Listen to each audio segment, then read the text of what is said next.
The Empire of the Iron Falcon has lived in peace and security. This peace was shattered one day not long ago when a fell wind blew down from the north, bringing with it a legion of undead warriors.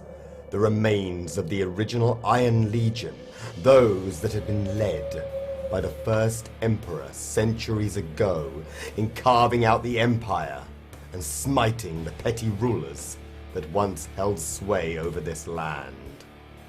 This Legion of the Dead besieges the very walls of the capital and threatens to destroy the empire it once helped to create. Before the Tower of Triumph was raised by the Iron Legion, the Council of Six was able to divine the source of the siege, the necropolis of the Male Fist. Since the time of the first Emperor, the necropolis has been the final resting place of the sacred dead and mythic relics of the Empire. Some long-forgotten evil has taken hold of this sacred ground and wishes to bring a reckoning to the world of mortals for sins long past. In a desperate last-ditch attempt to save their holdfasts and possibly all of the Northlands from destruction, the nobles of the Empire have entrusted their legacies to their scions and other brave souls that have volunteered to travel into the shadow of the falling wall in a carefully concealed, frigid mountain pass. With these adventurers rides the hope of the Empire.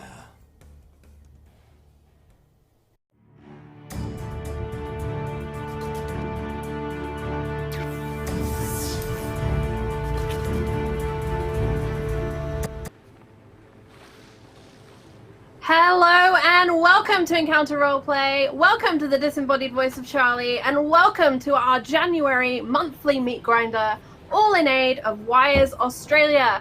We are raising money to support the efforts of this animal charity out dealing with the terrible, terrible fires and the consequences of that. As you can see on the top bar, we have a goal today of £150. If you cannot donate today, please hit that retweet button. Please tell a friend we're live. Just spread the word and spread the word about Wires Australia and the work that they are doing. As you can see in the middle of our overlay, we have special donations for today. For £3, you give the evil sign. A chosen hero's next roll will be at disadvantage. That is an evil glance, but I like it.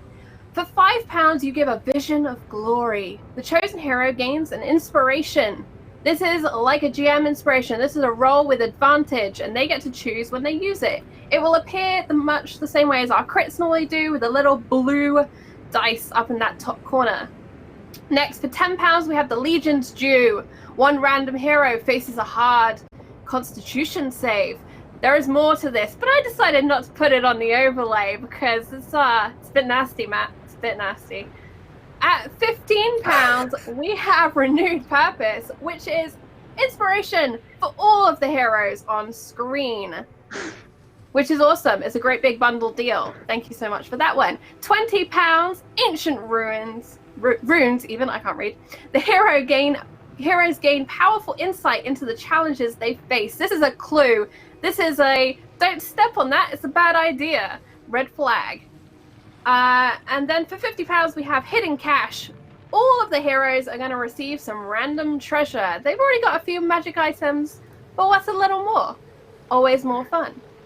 And finally, for £100, we have Undiscovered Architect. This is where you can declare something new about the necropolis. You can add a detail to the dungeons that these intrepid heroes and scions face. With the caveat that the killer GM, Matt, is our GM for today.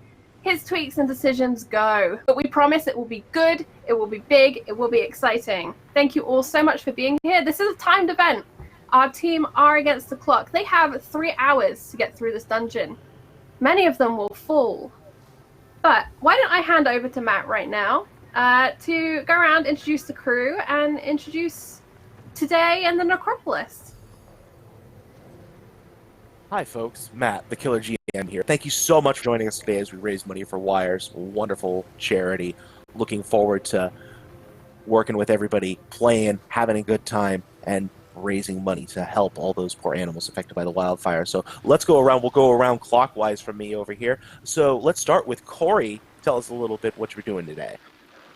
I'm going to be playing Phil. I'm a Warforged artificer. I'm really rolling out this character just to help out with Australia and to really help out with encounter roleplay. And I love the Meatgrinder concept, and I'm just excited to be here. Man. It's not fail. It's not. Are you sure? Fail. I saw an A in there somewhere, maybe. The A is silent. All right, great. GB, what are you doing I'm today? Greybeard of Greybeard's Tavern, and I'll be playing Clomp, the Centaur, maybe, Warforged Artificer Battlesmith. Oh, blood has already been declared. Thank you, Susie.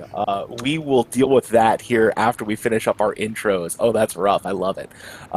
So next up, Rich, go ahead and tell us a little bit about your character today. I am Astar. Let me call me Ast. I am a fighter and a warlock. You may want to be careful around me. I can be a bit angry.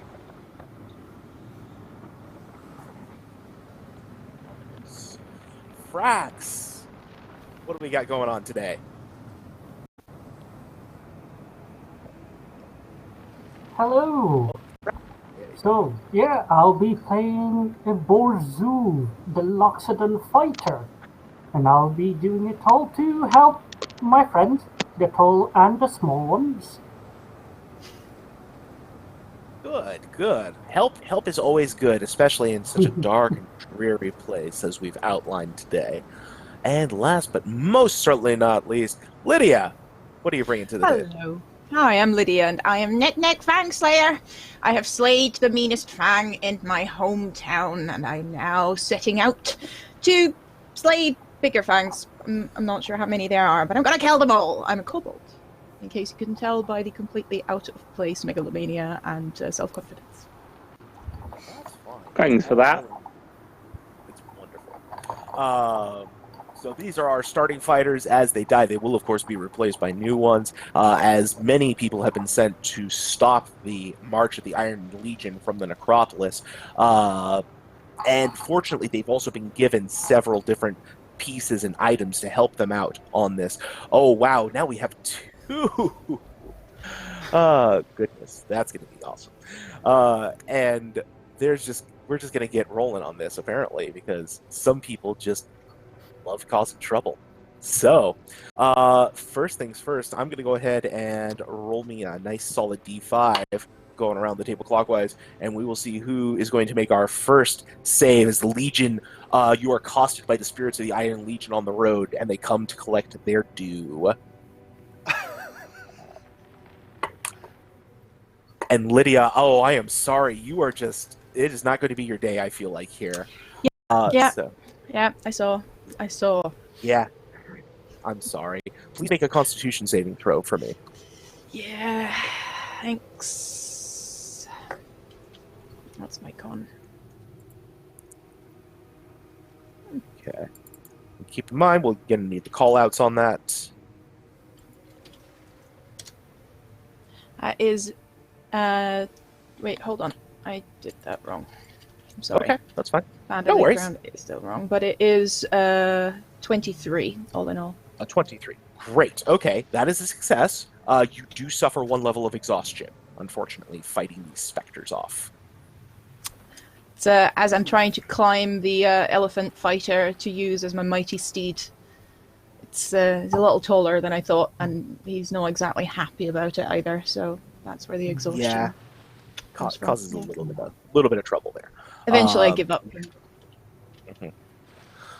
So that'll happen there, and then it looks like we had another $10 donation come in, or £10 donation come in, and so we will need to do. The Legion will even more collect their due. Apparently, this was a very perilous journey to the necropolis.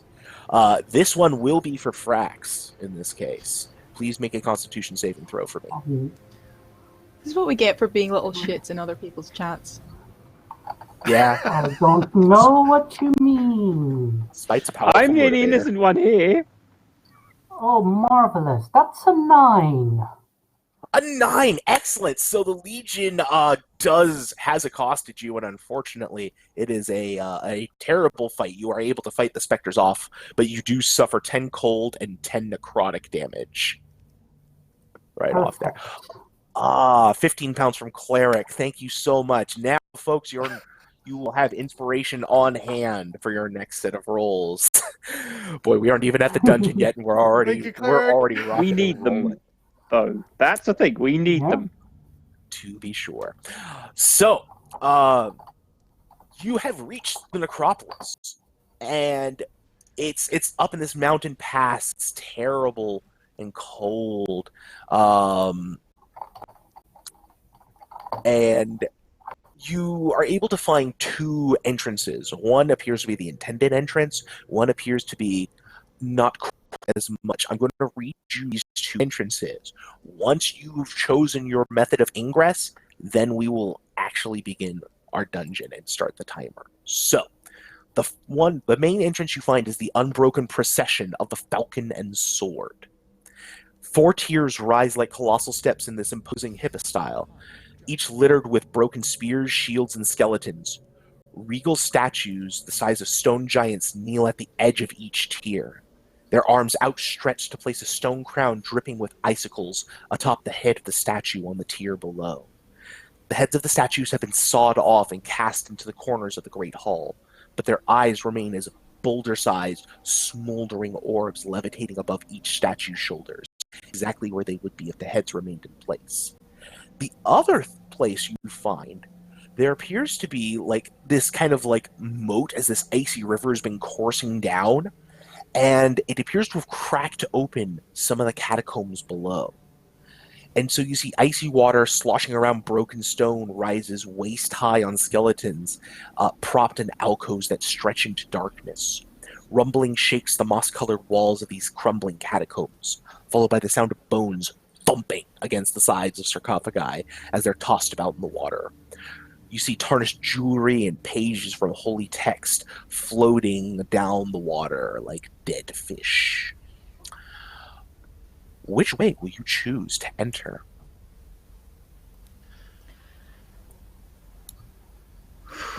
But both look a little bit not good. Can I ask? Can I throw a rock? Because we're still on the bridge, right? To either entrance. Throw a rock and see how deep the water is, just in case. You can already tell the water's about waist high for a normal human. This is a lake and an ocean. This is hard to traverse. I vote for the door. I feared either way. Not got war wings, little un. That's a very sensitive topic. I would respect if you didn't bring that up, just like my mother. Thank you. I feel like the door might be our best way, especially for the shorty one. You mentioned the door is closed, I'm assuming. It's it's a big grand door, and there are the statues and colossal steps leading up to it. onwards then, and I walk up to the door, and I'm already thinking it's a bad idea. But I will try and inspect the door, see if I can find procession. Got it. Okay. Is anybody else doing anything as we now start the clock? Casting light as a cantrip. Okay. And Clomp will move to assist in the inspection of the door, using the help action. Got it. So the what's it called? So everyone can see what they're doing for a bit. You're muted, it sounds like. What's going on there? Oh my god. Not hearing. I'll check. Can we get anything from you, Corey? Yeah. Yeah, you're completely muted.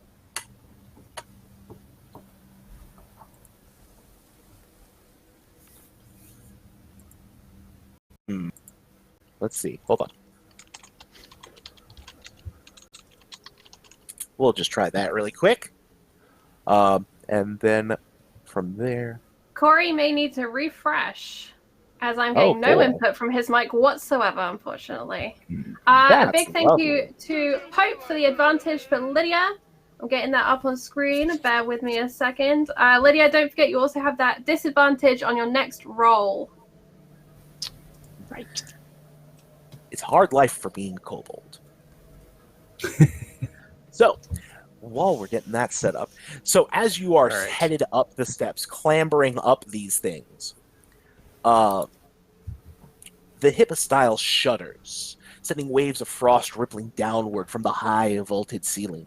One eye hovering above the highest tier splits like a hatching egg, and from it emerges a trio of obsidian skulls, conjoined at their occipital bones and bathed in azure flame.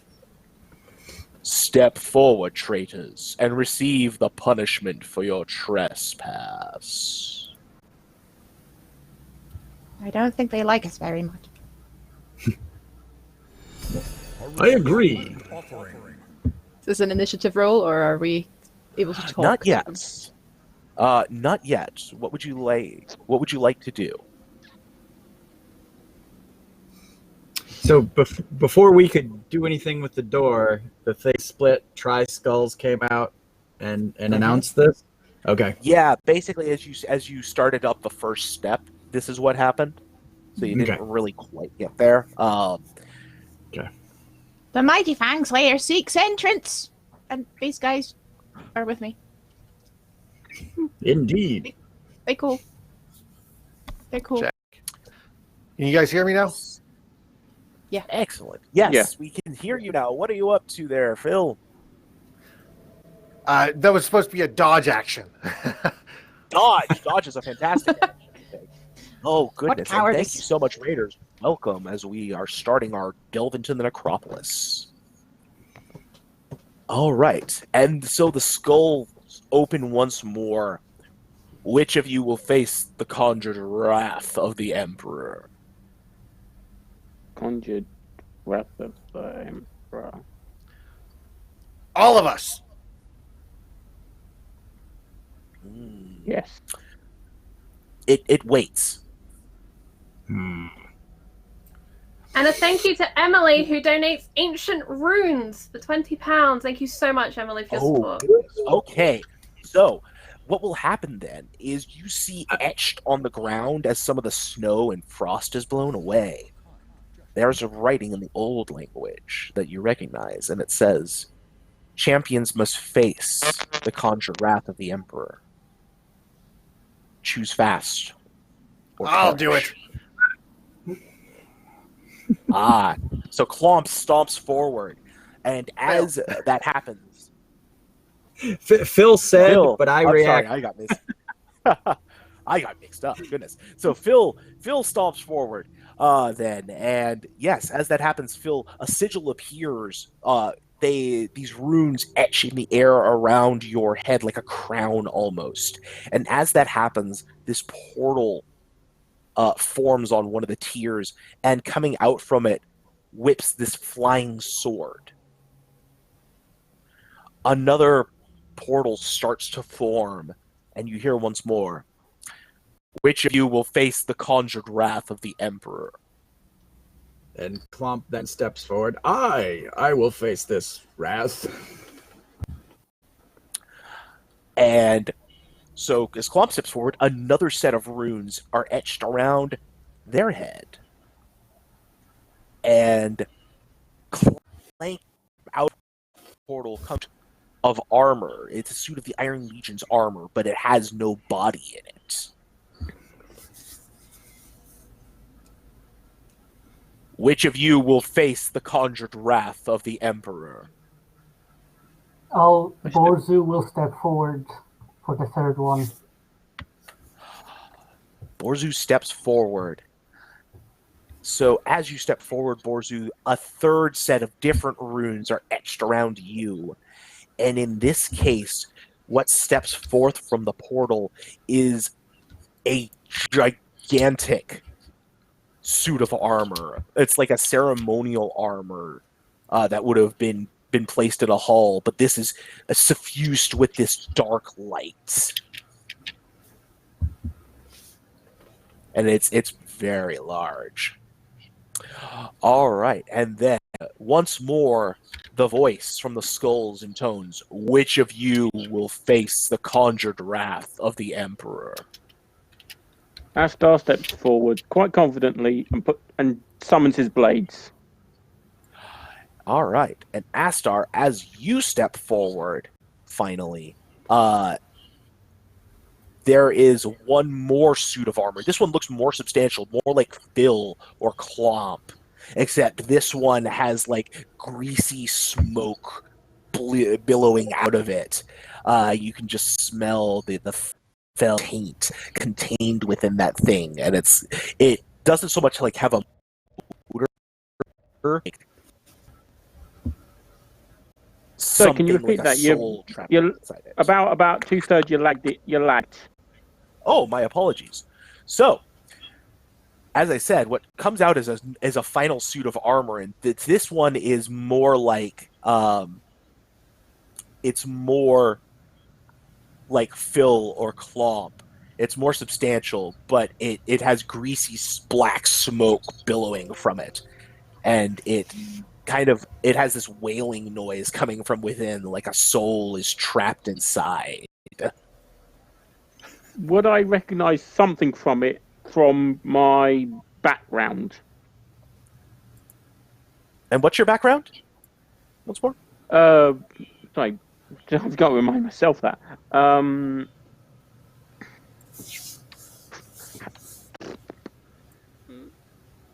trying to remember. Haunted one. A haunted one. Actually, you might add then. There are sometimes suits of armor that have been built and become inhabited by malevolent spirits, forming a creature known as Fellforged. And so Fellforged. I say Ted one. Well, you have a Fellforged, and it is at this time we will go ahead and roll for initiative. Did I get to step forward there, or? Neck, you did not get to step forward, actually. Yeah, I would have, but I wasn't sure if this was a whole party thing or a one-person thing. Someone called me a coward. Oh dear. Cowardice. That just won't stand, now will it? Fortune favors the bold. There you go. And so, heroes, like I said, let's roll it. As you roll initiative, a big thank you to Wahi Gudu, I apologize if I said that wrong, for your donation of £15. Inspiration to everyone. Let's save the critters. Chat, you are amazing. My sheet can't keep up. Fantastic. You are all great. Sorry? So I'm trying to roll my initiative on the grounds, and it's not being nice.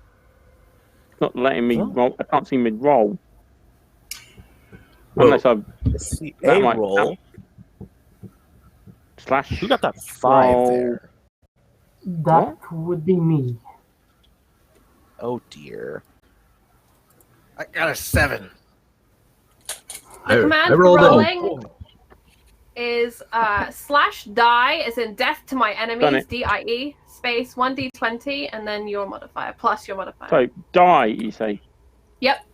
DIE. Yeah. Space, that might be why I did it. I did roll 20.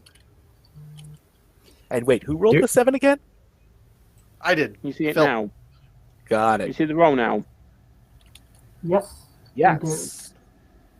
Great. 17. Okay. Cool. Unless I rolled a natty 1, so. Natty 1? Oh no. Poor Clomp.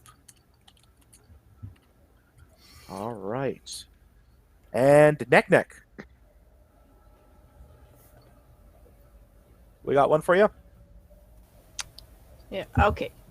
So that, again, roll 2. That would be a 13. 13. Got it. Okay.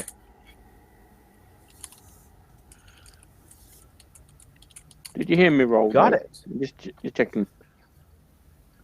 So that's all set. Okay. So now, Ask. You've got first ups on this. So Wow. what would you like to do, Ask, to get going? Yes. Straight at the one that appeared right in front of me. Mm-hmm. I think it's green flame blade, and just strike at it. Ah, there we go. Personal favorite of mine. Hit him. Get him. So I'm trying to, cut melee attack on spell fail, one hit, target suffers normal effects. Green fire leaps from the target to a creature of your choice. You can see within 5 feet of it. Just making sure this. You know the spell though. Right. So roll an attack. Familiar. So roll an attack. So that roll an attack. So D20 plus. So I'm trying to remember. mm-hmm. D20 plus 7.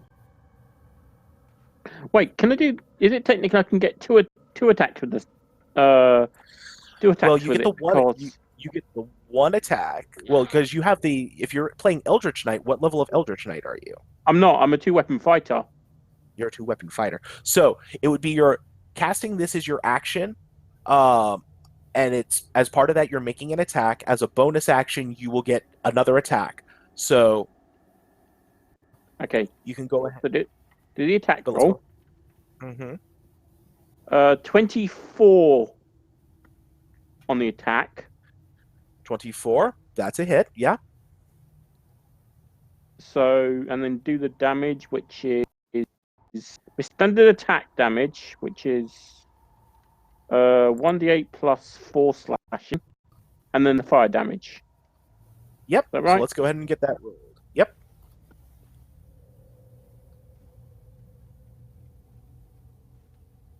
Die 1d8 plus 4. For the standard attack is 10. I Mhm. believe slashing magical damage. Is that right? Close enough. That's fine. Keep going. Let's just keep moving. We're on the clock. And here. I'm trying to work. Yeah. And then trying to work out how much fire damage goes to the creature as well. Because I hit. I believe it's if it's green. One What level are you with Green Flame Blade? I'm level 3 warlock, so 1d8 Okay, plus so it's 3, I think. Is it right? 1d8 plus no, Charisma. no. You have to be high. You have to be higher level than that. Unless you have to be casting at higher level than that. You're going to be using it as a. It's going to be intelligence modifier at thought it level was 3. charisma, because charisma is my casting. Oh, if it's your casting stat, yeah, charisma modifier. Yeah, it's basically your casting modifier at that point. Yeah, so 1d8 is it? Did you say? Did I say? No. 1d... No, it's just your casting modifier. Okay, then add 3. Got it. Okay. And then it affects anybody within 5 feet, which there's no other monsters within 5 feet. Yes. So that's that. All Okay. right. Anything, and then you have a second attack you're making, correct? Can I do that again? No, you cannot. Well, actually, it is a cantrip. You can cast 2 cantrips in the same turn. So go ahead. Doing the same thing. You don't get modifiers on this, though. You don't get modifiers to damage on this unless you took two weapon wielder. Yeah, I did. Okay.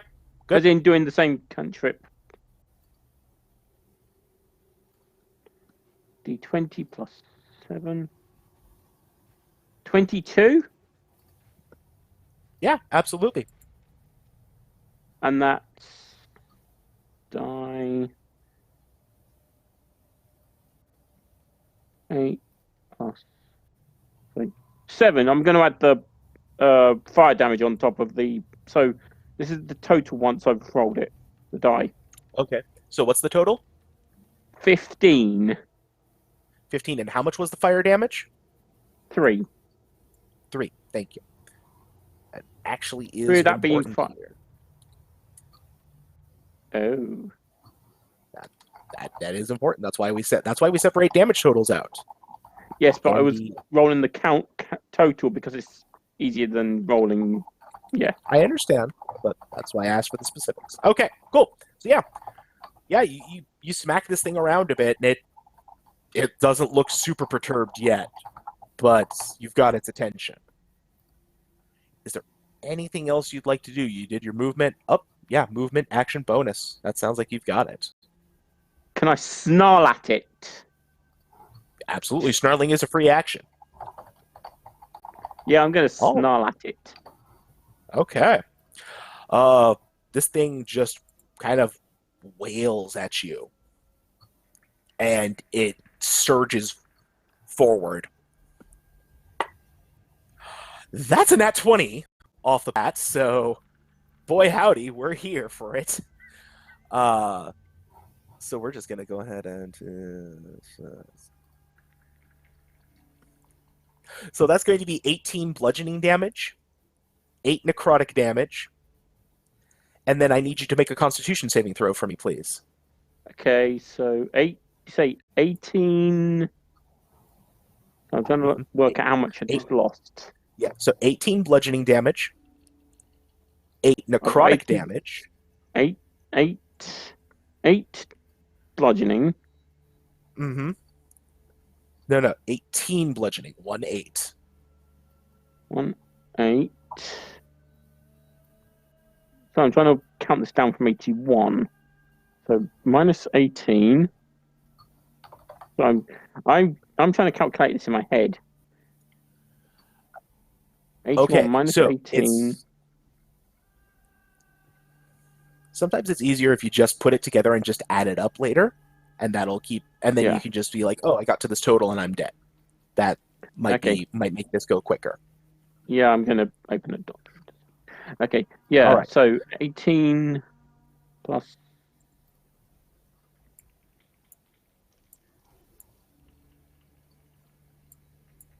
And then, like I said, I need you to go ahead and make a Constitution saving throw for me once you've gotten that. And I think I've got advantage on that because I've got one of those. You can spend inspiration to get advantage if you'd like. It's got the thing where it's a good throw. You know when we 2 good throws. I don't understand what you're saying. You know where like the character has the 2 good throws. It's one of those. Are you talking about advantage? Yeah, it might be the one where strength and constitution are the ones with the extra dotty things. Well, you get to add your proficiency there. Like that should be noted on your sheet. That's what that means. Okay, yeah. So add proficiency, and I'll roll die d20 plus 7. 25. Okay, you succeed, so that's okay. So you're fine for now. And then 18... it's going to make a second attack. So I'm trying to remember what the numbers you gave were for the first attack.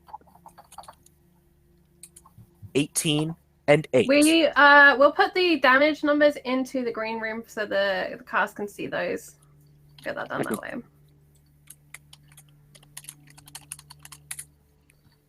All right.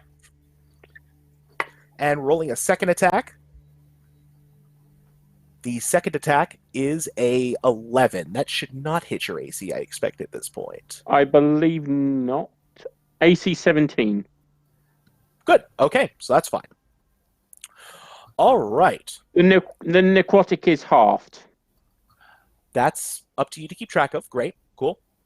All right. So the next thing is the flying sword is going to go ahead and swing over at Phil. So it's got its lovely launch. That is going to be a 21 against you, Phil. Shield. Shield? You should be allowed to do that. What's that put you up at? I believe it's... What is it, 4 to the... Let me look at it real quick. Sorry. We'll call it 4 for now. I'm okay with that. Plus 5 bonus to AC. It's plus 5. Plus 5. Oh, yeah. So, does your plus 5 to your AC beat the 21? My AC is already a 13, so no, actually it would not. Why is my AC only a 13? That doesn't make any sense. My armor is obviously not equipped on D&D Beyond. Brutal. Oh dear.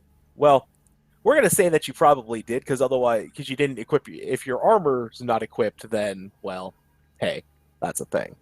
So you try and block and parry this thing, and it's just about to get a lunge in when you throw up your runes of power. I expect, right? That's the gist of it. Yeah, I'm fixing the D&D Beyond. Good. Yeah, thanks D&D Beyond.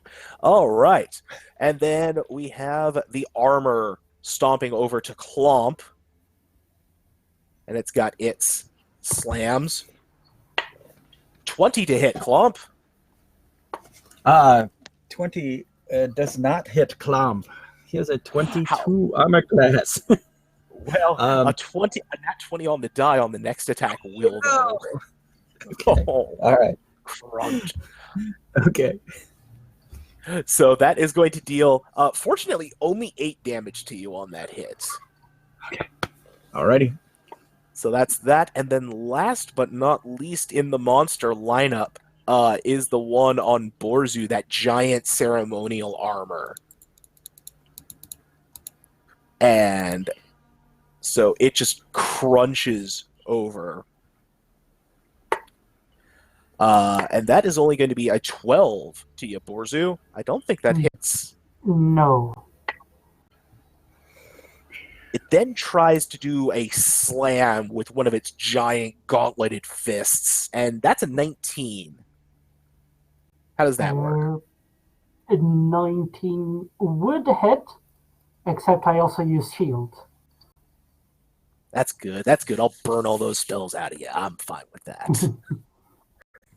All right. So yeah. So it misses. Unfortunate.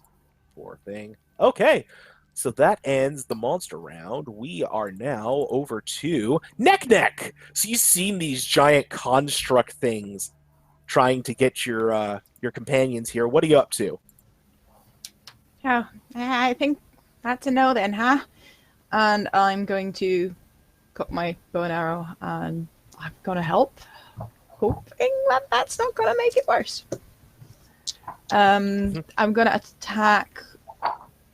There's different sets of armor as different Warforged, right? Not different enemies is what I'm saying. Yeah, there are 4 different enemies here. Yeah. So I'm going to try and help Frax, the Loxodon. Okay, great. Yeah. I roll with advantage because of pack tactics. And the Sweet. first one is a 24 to hit. 24 is totally a hit. I'm just going to roll the second attack as well. Mm-hmm. That is a 15 to hit. 15 to hit. Yeah, that's a hit as Yeah. well. Wonderful. Then, all in all, it will be 12 damage counts as magical. Okay. 12 damage. Great. So you hit the thing and it kind of shudders and shakes. Yep. Sorry, 16 damage, I can't count. That's all right. Math is hard. Yeah, it is. Great. I've got you! My mighty steed, maybe. Maybe All right. we help Anything you else out? from you there, Nick? Nothing I can really do right now, no. So I'll just try and position myself to not be in melee or endanger melee with any of them. Seems good. All right.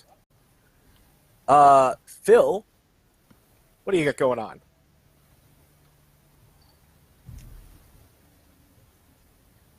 Well, I think I'm clearly going to need to help the party out here. It looks like things are going to get a little bit rough, so I'm going to go ahead and break out my Eldritch Cannon here. Just a little reinforcements, please. I'm going to bring down my my Eldritch Cannon for the third option of them, which is going to be the Protector,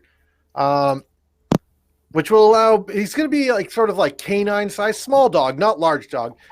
He has a sort of radar ears, and anybody within 10 feet of him of my choosing As a bonus action, I can give them a D8 plus my intelligence modifier of 6 temporary hit points as a bonus action. 6. Okay, cool. Go for it. And as my bonus action... No, don't do that. I am going to... How far away from this sword am I? Melee? Yeah, it's in melee with you currently. Perfect. So I am going to use my boots of... Where are they? Oh gosh. And while we're doing that, thank you everyone so much for the retweets. We love you coming in and helping us out here. In the meantime, it looks like the boon is for Graybeard. We're going to go ahead and give you... You're going to do max damage for the remainder of your attacks for this encounter. All right. And Thank you. Yep, I'm going to use my boots. I'm just trying to remember what they're called. The boots, I'm going to teleport back to where I was previous in my turn, which is 15 feet away from me. I'm going to teleport back next to somebody else in the party who, I'm sorry, who did not, I'm sorry, what was your character's name? You didn't get the, Neck. Thank you. I'm going to teleport back next to Neck with my little, Don't step on me, please. It hurts. Okay, All and right, so just to teleport back. So teleport back and activate your cannon. Got it. All right. Yes. So Borzu. Yes. So, a mace appears in my hand, and just for detail, how tall is the suit of armor? It's pretty tall, like 10, 12 feet. Okay, so it's even tall for my 7.5 feet elephant man. It's large size, so yeah. Very, very large size. Yeah. So I will hit it on the midriff. Mhm. And for rolling sake, is he considered a construct? It is absolutely a construct. Cool. That will be... So that will be 26 to hit. That's a hit. Cool, and that is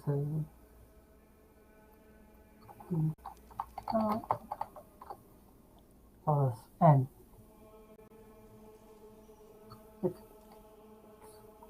Attack and roll damage, so 1d6 plus 8.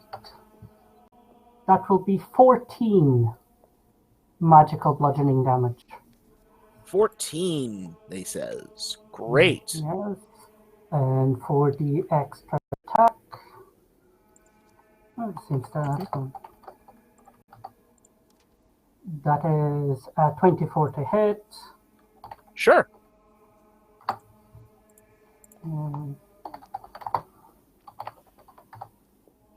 And 9 damage on the second swing. Also magical bludgeoning? Yes. Got it. Okay. You did it. All right. Anything else? And nothing else for the rest of my turn. Got it. Yeah. You land 2 solid blows on this construct, and it like shakes and judders, but it still remains standing, but you can see some fractures where you struck it. All right. And then last but most certainly not least, Clomp. Clomp brings forth his elongated hexagon shield, and it seems to be thrumming and crackling with force. Then he draws what just looks like a sword hilt, and then it goes like a lightsaber, and he swings twice with it. Wait. And 16 and 7 is a 20-something? That is absolutely a hit. And the other is only a 15. That, unfortunately, is not going to hit. All right. And max damage on that would be 12 slashing and 14 radiant damage. Nice. Okay. As his bonus action, his front haunches open up, and a Witcher-like wolf's head appears, totally made of metal, with red eyes, and my Steel Defender attacks. Oh, With there his you go. rending force. But he only gets 13. No dice, unfortunately. All And right. that's Anything else? That's it? No. Great. Hold my ground. So, at the end of the round here, what happens is some of the eyes up above, 3 more of them split open, and they float and are wreathed in flames. And they unleash several beams that streak down, and we're going to see who we hit with these 3 beams. So first one is going to be coming at Phil.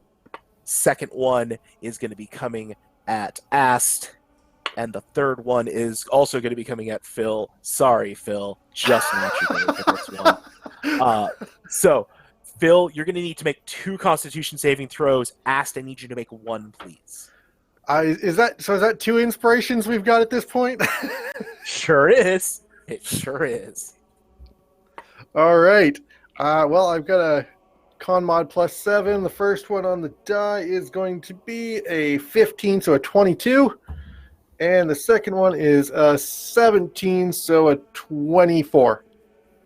Cool. So that Jesus. eye, as you withstand the beam, you see 2 more pupils in the shape of skulls kind of form out of it and start floating around in the eye.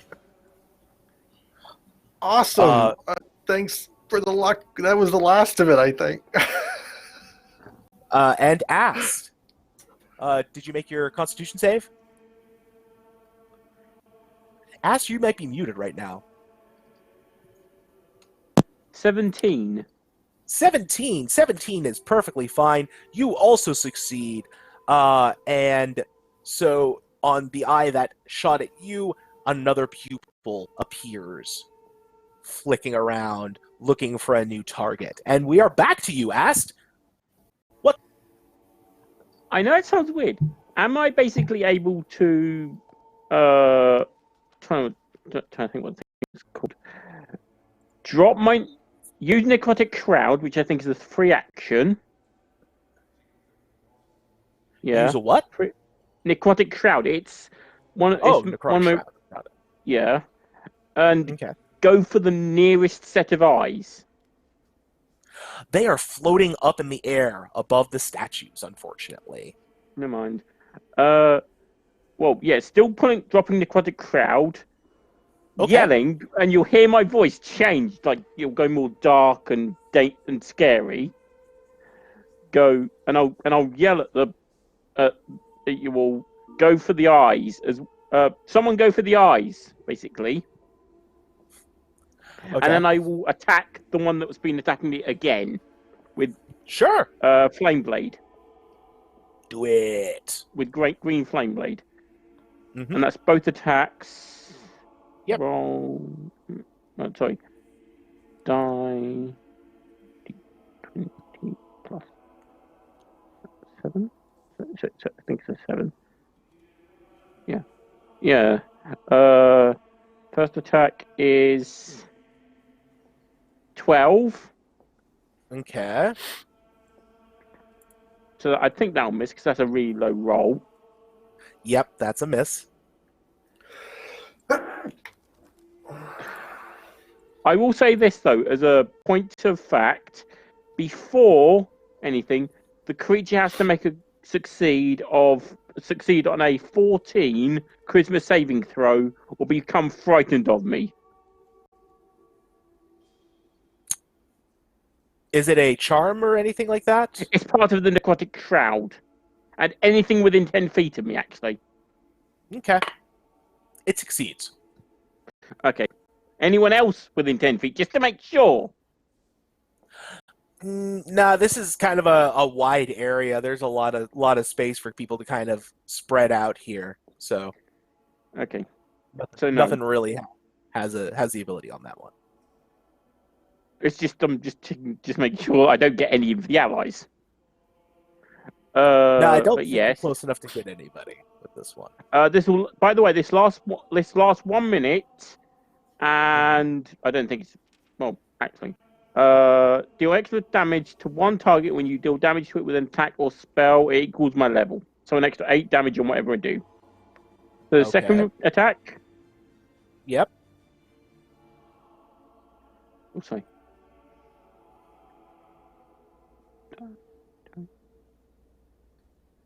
Seven. Oops.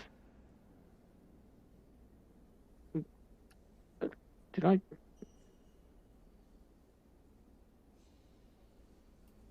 While Yeah, Rich so checks the cool. numbers, I'm very excited to tell you all we are over halfway to our goal. We're at 78 pounds of our 150-pound goal. Thank you so much, chat. You are awesome. Raising money today 18. for Wires Australia. 18 will hit. Yeah. Good. So yes, still doing the Emerald Flame Blade again, to just as a context as well, on the second attack. So green Flame Blade. So that's sorry, 1d8 plus. Sorry, I'll do it on fantasy ground. Die 1d8 plus 7. I think it is 7. I think it's 7. Take 4 plus 4.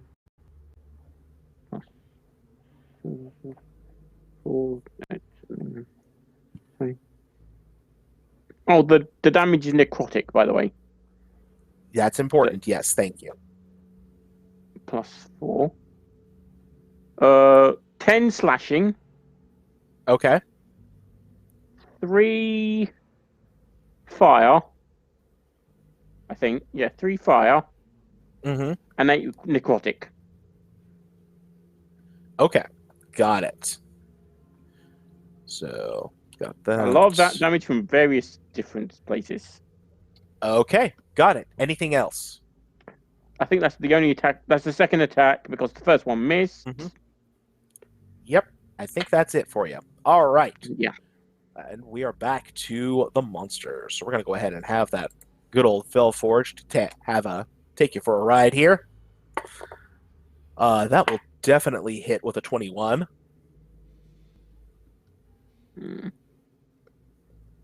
Okay. Can I do All right. So that is going to do 11 bludgeoning damage. And 4 necrotic damage. And then it's going to do that again. This time it's a 20 or a 19 to hit. Does a 19 hit your AC, Rich? Wait, let me just check. No, might not have hit with a 23 as well. Just a 17 armor class. Yes. No, so no, it will hit. Yeah, that should hit. Okay, got it. And so that's going to be another 11 and 4. And then it kind of like shudders and shakes, and several gears and pulleys snap and spring loose and like shoot all over nearby. Part of them coming at you. I need you to make a dexterity saving throw for me, please. Oh, you had to do the one of my worst. You can always use your advantage. You can if you want. I'm going to use one of them. Okay. Okay. So D20 plus 2. The first one, if in case, 15. Mm-hmm. May not have to, so. Okay, yeah, no, that's fine. You succeed. So you manage to get out of the way of the flying shrapnel as this thing like just works itself over. Brutal. Okay, so that's that. Then we have the big bad, the large armor that is attacking Borzu. This is a 20 to hit, Borzu. Yep. Great. So we're going to have you go ahead and take 11 slashing damage and 9 fire damage as its blade erupts into flames. Cool. And then a 15 to hit I don't think that's No. it. Good. No, Okay. that's not. Great. Then we have the normal armor that is attacking Clomp. That's going to miss with a 2 on the die. And then the second one is a 16 Clomp. No, his shield holds. Excellent. And then, last but not least, the sword that is swiping at Phil very quickly. That is only a 2 on the die, so that thing just is whipping all around. Ah! And then we go back in the initiative to Neck. Not my steed! And I'm gonna shoot at it again Sure. with the pack tactics. I know there's eyes there, but so far they haven't targeted me. So 25 for the first, and 27 for the second. Yeah, both are hits. 10. Where is it? That is 18 damage. Okay. Can I, in any, there's no way I can get another one of the armors into the radius of 10 foot, of a 10-foot radius, right? Unless somebody maneuvers them around, which they No, that's haven't been fine then. doing yet. So I'm not using the shot. It's fine. 18 magic damage. Okay, yeah, you hit the thing and it's still going, but you see, like, as you shot it, you see more cracks starting to form in the armor. All right. Anything else from you, Neck? Nope. Phil. All right, I think I've had about enough of this tiny little blade swiping at me. But I can take it a little longer. Who needs help? I'm not doing too well. Help my steed before they fry him. I'm doing All right, fine. I'm going to Help send, the small one. That way, help him! And send my little helper, we'll call him Forbit, on over to offer a D8 plus 6 hit points to character name. I love these dice. That's max. So 14. So plus 14 temporary. Yes, temporary hit points. And I'm going to use my action to attack with my light crossbow one of the eyes that is, or one of the skulls that is floating up above. Yeah, do it. All right. So I have a...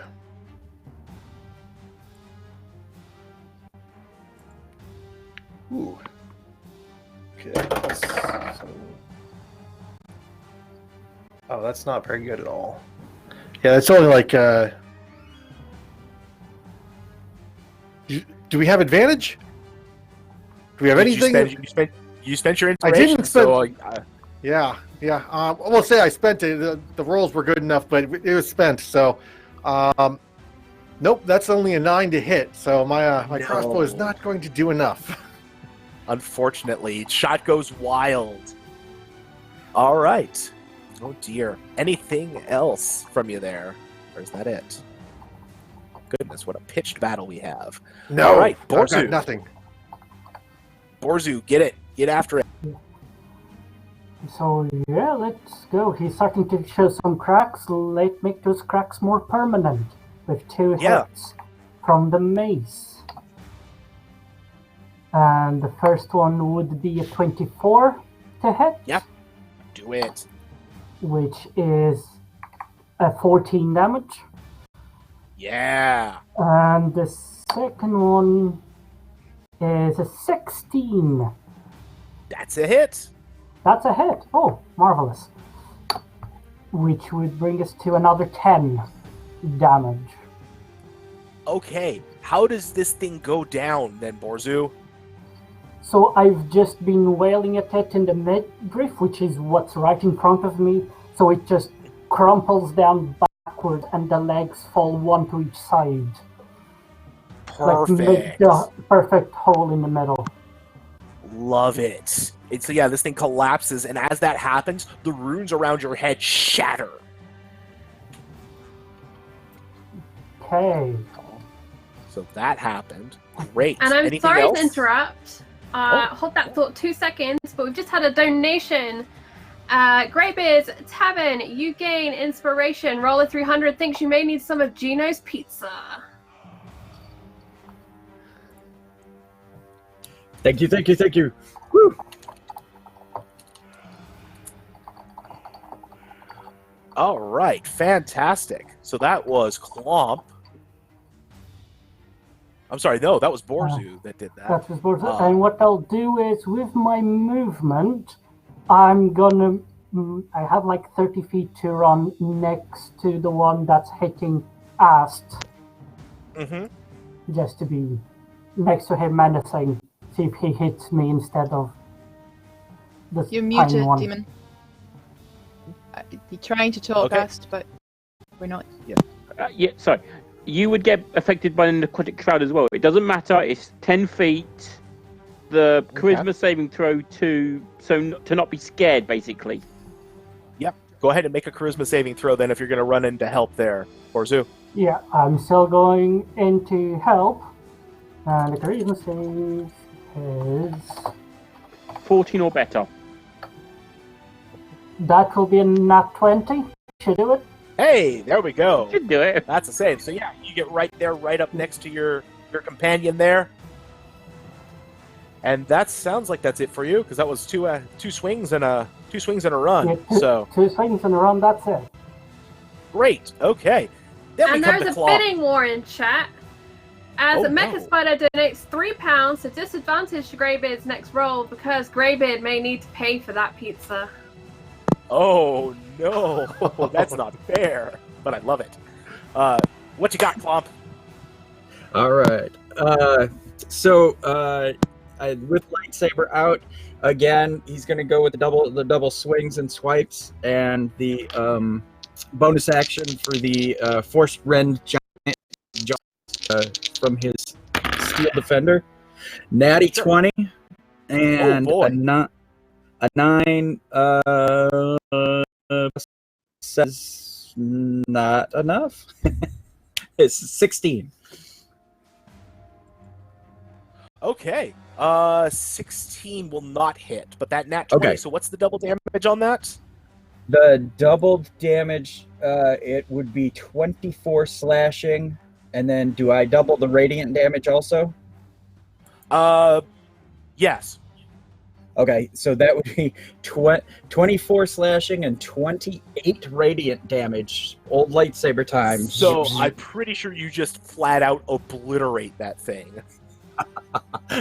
It looks like one of the droids from Phantom Menace, just the battle droid, like 4 slices in sections and crumbles to bits and nothing on the ground.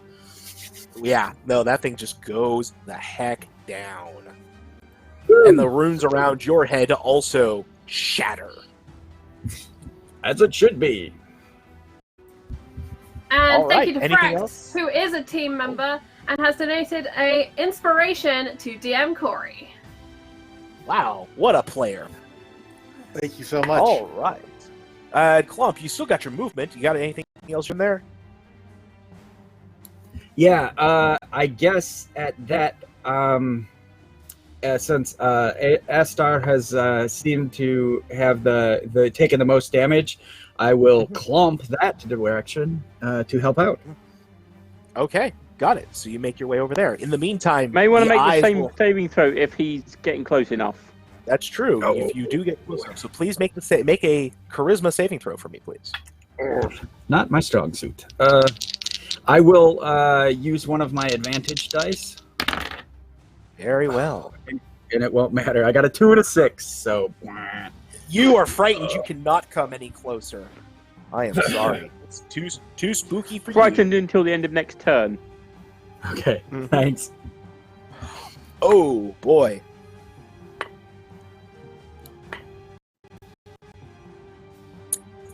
Well, so I just did a roll for our new eye shots, and it looks like 3 of them shoot Ast this time, and 2 of them go back towards Phil. I need Phil to go ahead and make me 2 Constitution saving throws. Oh, they got it out for me. All right, so I'm not going to use anything. I'm just going to take it this time. Sure. Stay on the table. That is going to be a 16 on the die. So Okay. 23. And Yeah. Oh, and a 20. Well then. Okay. So yeah, you succeed. 2 more pupils separate down onto this eye. Ast. Oh no. Please make 3 First one was a Constitution 12. 12. Got it. Second is a 18. Okay.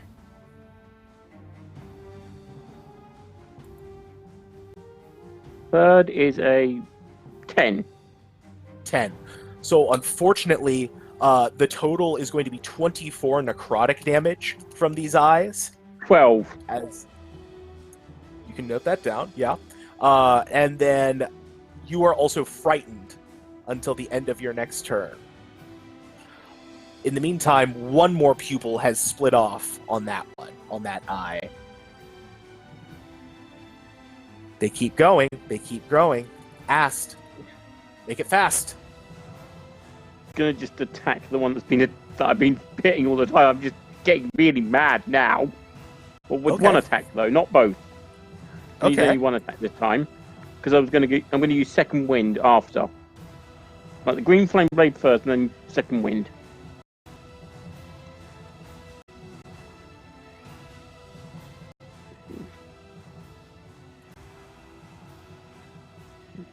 Mm.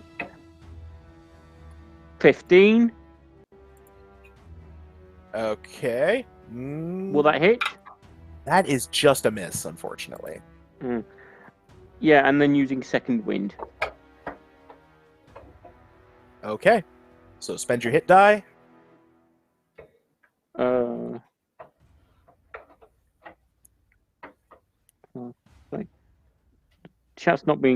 The chat's not working for me. Give me a second.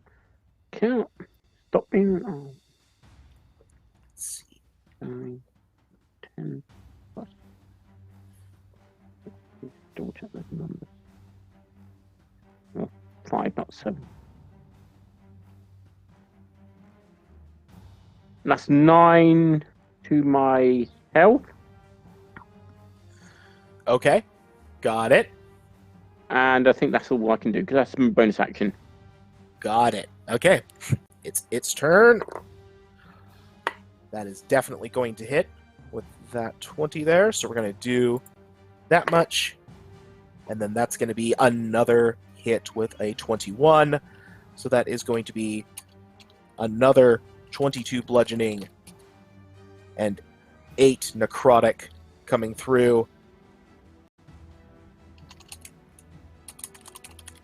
And then it is going to do another judder and shake and try and shake loose some of these loose and taut gears. Please make Just another wanna dex save throw. I need to make sure I survive first. Minus, I'm trying to work out the damage because You 30 should be damage. alive still, based on the calculations. 22. I do only have 34 health. Okay.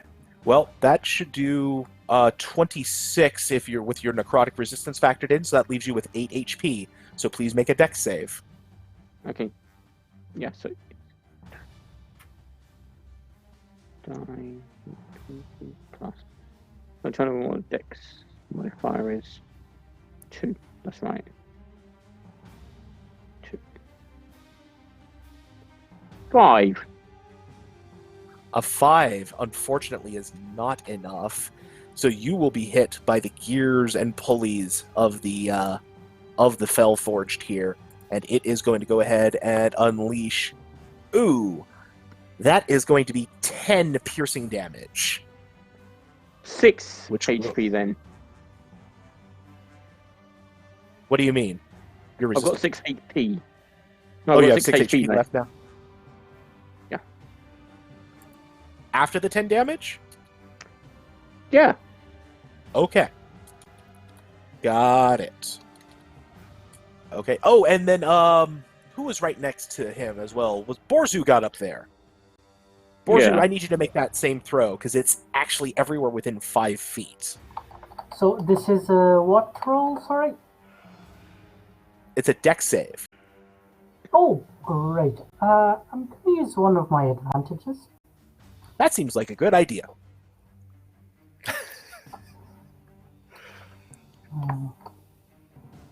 So that will be 13. That is unfortunately not enough, so I need you also to take 10 piercing damage for me. Ow. All right. That is that. Then there's the flying sword. What's the flying sword gonna do? The flying sword needs to go and do a thing. Ooh, yeah, it's gonna just swipe on over. It's having a hard time trying to hit you there, Phil. So it doesn't want to play with you anymore. It seems like Ast is having a hard time of it, so it's gonna go and try and put him down. But what about my runes? Come take my The runes are runes, still- you cowardly blade! It swishes over. Do I get an attack of opportunity on that? Please do. All right.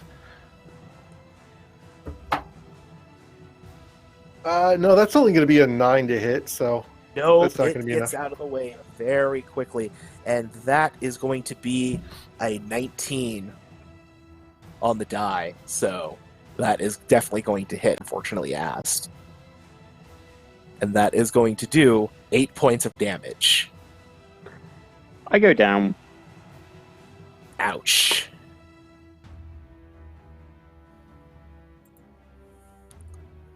So that is one unconscious party member.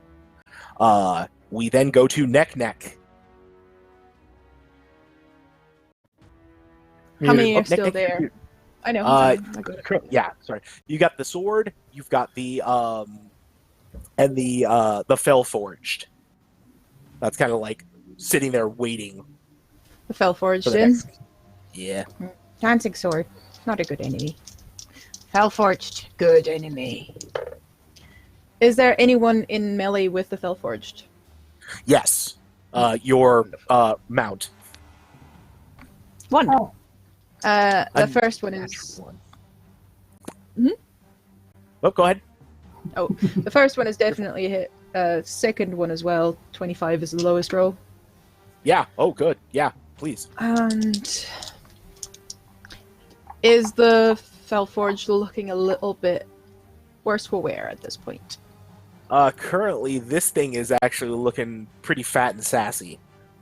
All right, then I will aim a special little arrow, and you'll see that arrows look like little twigs. You've seen Disney's Robin Hood, pretty much that. I will quickly tie something to it and aim it a little bit behind it, so that the bursting force hits it, but not the steed. If that's okay, unless you. Yeah, have no, that. that's fine. So that would be 15 plus 25 damage, magical and force damage. 25. Okay. Yeah. Yep, you hit it. Sure did. And that's it. Brutal. No bonus actions for me. Okay.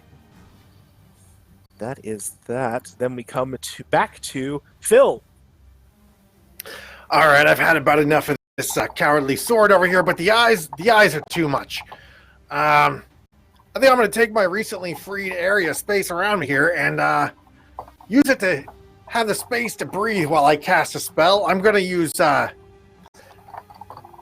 Shatter on the skull up there. I need a Constitution save 14. It fails. Okay, that will be 3d8 damage. Mm-hmm. Cock die. 3, 7, and a 5 for a total of 15 damage. 15, what kind of damage? Force, I believe. Thunder damage. Thunder damage, okay. So yeah, the air around it splits and cracks, but the eye remains unmoved. All right, and I will use my crossbow expertise feat to bring in a bonus action attack with my crossbow against it as well. Sure. Which will be a 26 to hit. Yeah, that's a hit. Okay, and that's going to be another D8 plus 4 for 9 damage. 9, what kind of damage? Be magical piercing. So the thing shudders, and you see the pupils like flick in and out for a second, but then they're back in force. Anything else, Phil? Negative. All right, Borzu. So one down, another one to go, at least. Is this one roughly my height? Yes. Good. I'm gonna try and hit it on the head. And is it still a construct? Is it still? Yes, it is. Absolutely. Construct.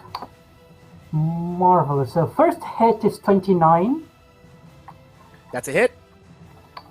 for a 9 magical bludgeoning damage.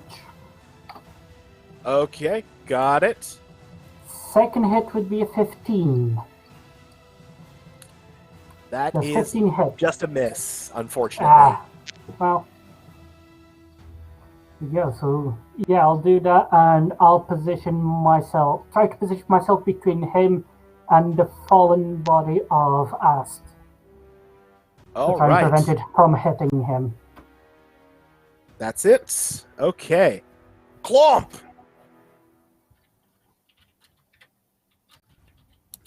Gotta make sure I'm not muted. Is the mantle still there of fear that I can't get closer to, or does it collapse? It's Okay. just until the end of this next turn, so. So then my viable options are just the sword? Possibly. Yeah, the sword is still there. All right, then I will go and try to lightsaber the sword itself, as weird as that sounds. Oh my goodness. 13 hit it? 13 is miss, unfortunately. Okay. And then my hound steel defender will try to chomp onto it. Does an 18 hit the sword? It does. All right. And then that would be 14 force damage. All right, yeah. No, that absolutely hits.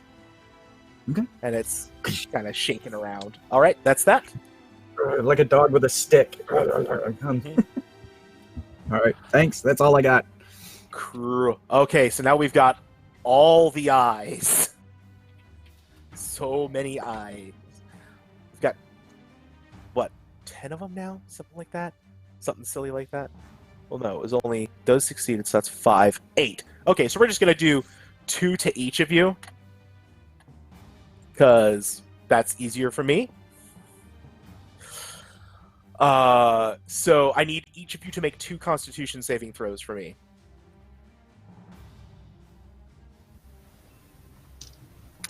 Might use my advantages on that. Yep.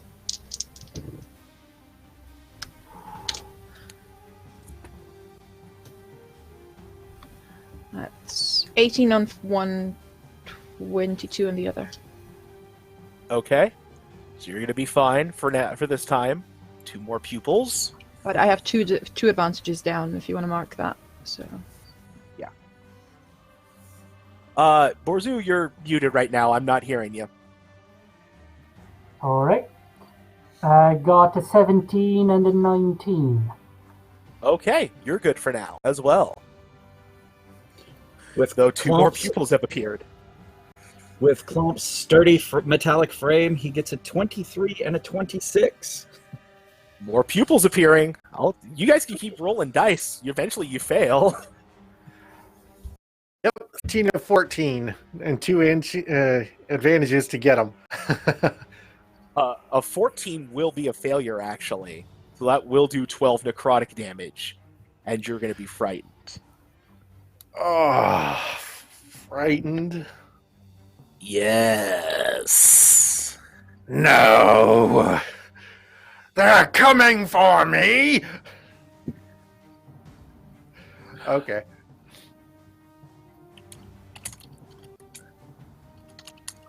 All right. All right. Cool. All right. Ast, please make a death saving throw for me.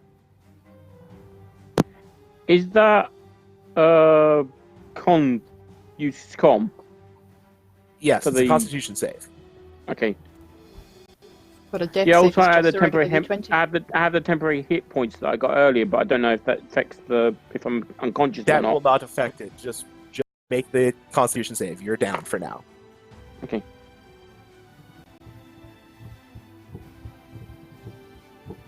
Um, 16. That is just barely a success. Thanks to the +7.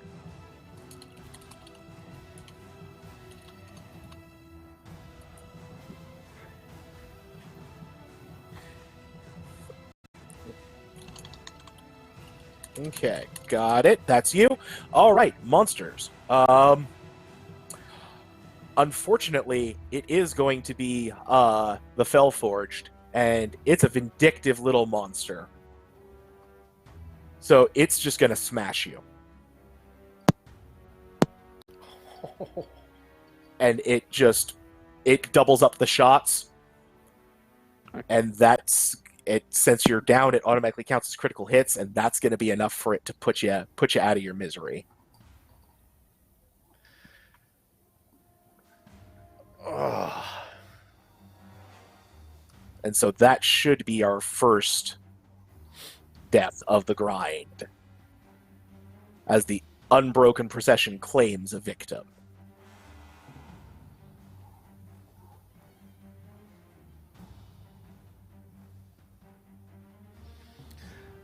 So let's get a pause It on was the fun clock. gaming with you, Demand. I hope we get to see you again. Actually, no, we don't need to Yeah. pause the clock. We're just going to keep rolling this up, and we'll bring the next person in as soon as this encounter is over. I'll leave it. Brutal. Oh. All right. So that was that. The flying sword sees Borzu. Borzu was nearby. Yep. We'll swing that out. Borzu. That is going to be a 17 versus your AC. No. Ouch. It misses. This poor sword. It just keeps trying its hardest, and it's just not there for it. It's trying its best. It is trying its best. So that is that. We're going to go to Neck. That's right. I'm going to do the same thing I've done before. And that is... roll so many 19s, give me a 20. 28 as the lowest one. 28. Yeah, that's a hit. Both hits. I'll throw in another bursting shot. That is 21 damage all in all. Okay. Come on, you can trample the thingy. The smoke is like starting to pour out of it now. It's got various cracks, and like you hear the wailing louder now. Get me a tooth, please, for the collection. Does that have You tooth? can pick it up yourself. Phil! Yes. What do you got? Well, I think that fell forged over there looks like it's trouble. I think it's a little bit more of an immediate threat than I originally considered, taking down a comrade on the ground.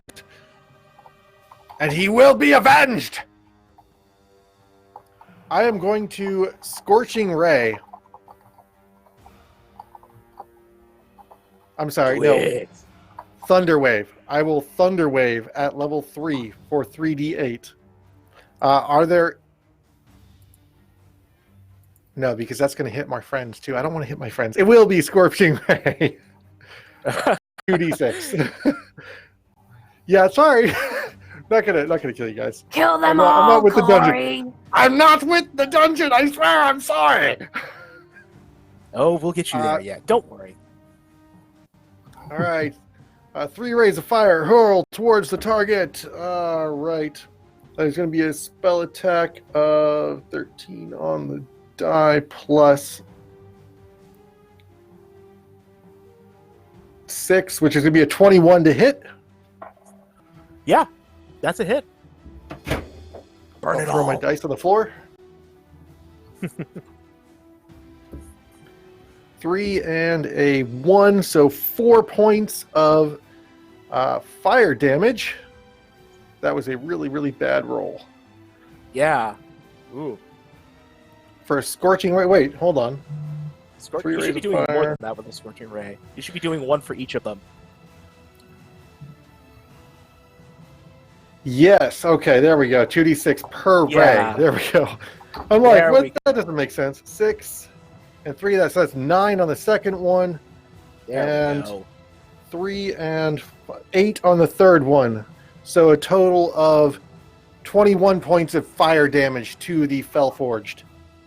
So the rays arc out and then streak back in, piercing this thing from 3 different angles. And as it starts to slag, you hear the wail get loud, and from out of the grill bursts this wraith that clutches at the air before it disperses.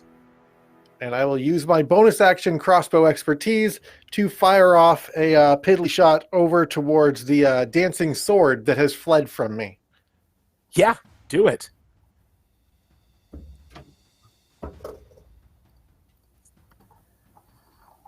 For a 14.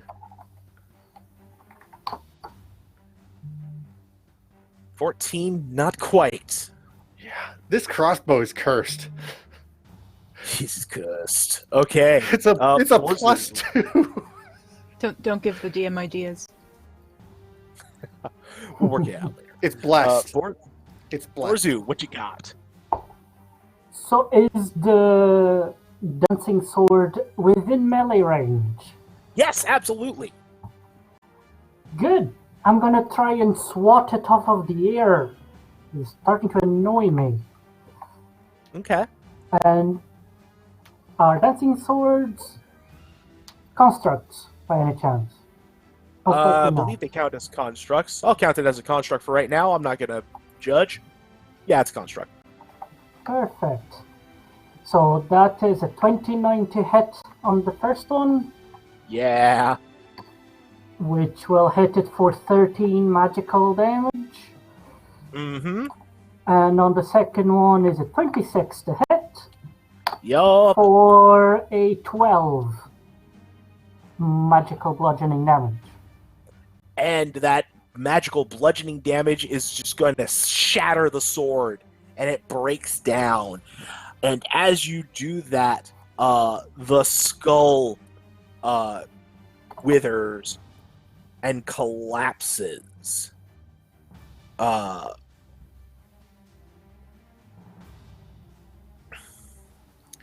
It explodes into a ball of flames. The doors pop open, grind open on great wheeled hinges, just a crack. And you hear what sounds like a choir from within. We then go to, I believe it's Clomp at this point. Clomp, it's your turn. And all of our opponents are down then, right? The eyes are still there, though. The floating eyes. Okay. So Clomp, lightsaber and shield looks up, and all of a sudden from his shoulder, a little thing comes up, and it follows his gaze, and he fires a firebolt at them. Okay. At one of the eyes. All right. 5 plus 6 is 11. Yeah, so the shot just off into the sky. Recalibrating. That's really all I got. Now we Wait, have can I Is that a even one pistol? We could just go in. Could. The eyes are here. They're going to Same. shoot you. Do I still have runes ringing my head? The runes are gone, actually, when the sword is shattered. Yeah, nobody has runes left. We've got... You know what? Everybody make 4 Constitution saving throws for me. Oh my god, no.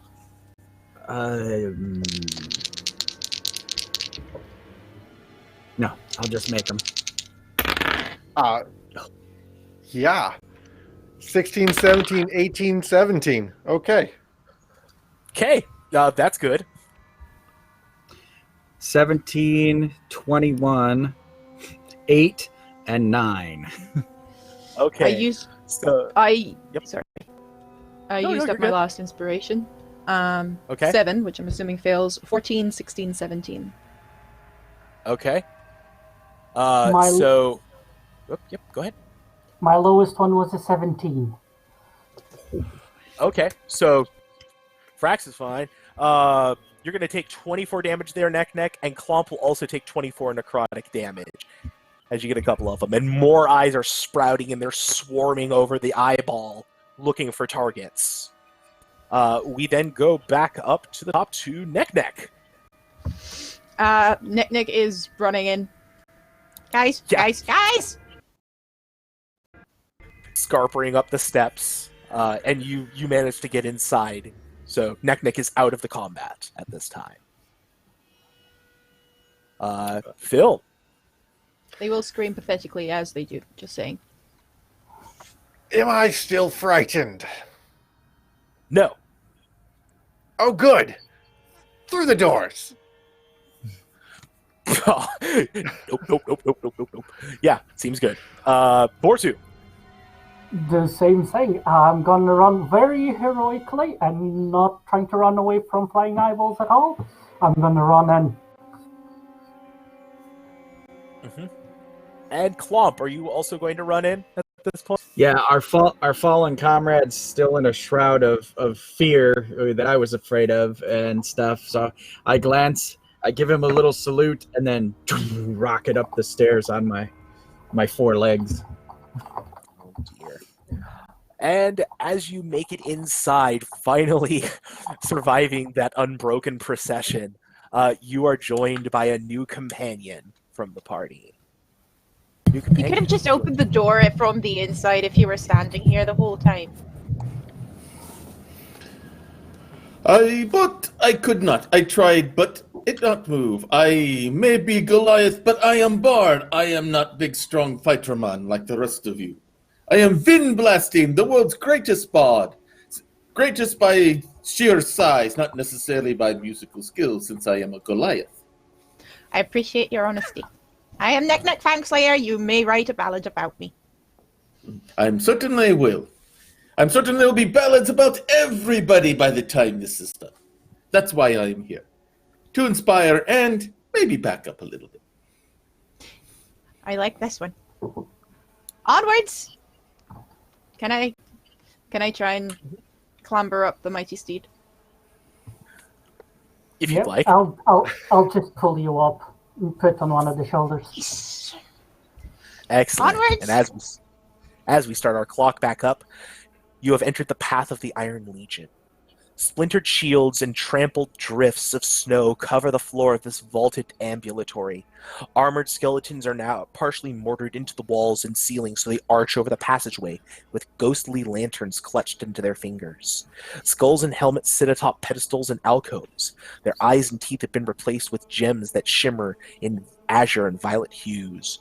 Slow, heavy footfalls and the tolling of a bell are very nearby. As you turn to regard it, you see a stone golem stepping from the gloom, shaking snow from the vaulted ceiling with each footfall. Hundreds of mournful faces, occult sigils, and holy runes are engraved on its body, and instead of a head and face, a bronze bell is perched on its shoulders. The bell swings and rings out with each step the golem takes. It does not appear to be hostile. That is presentation. Very nice. Who's gonna talk with the bellhead?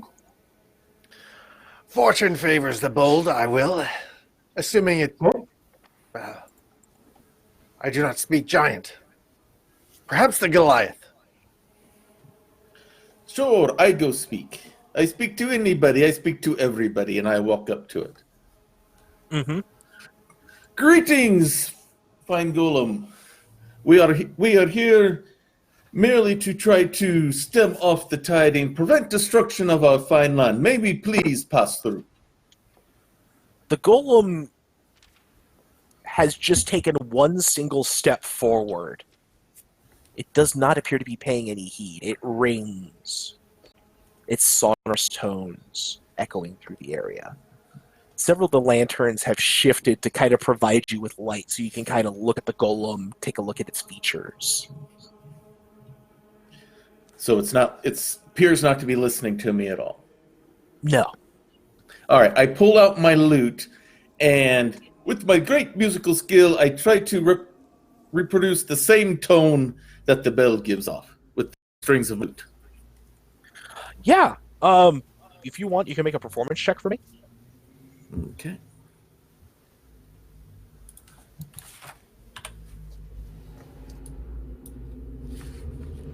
$19. It is a wonderful playing. But the golem has only moved one more step. If I may take an action, I'm going to cast Cure Wounds on myself. Yeah, absolutely. You're fine.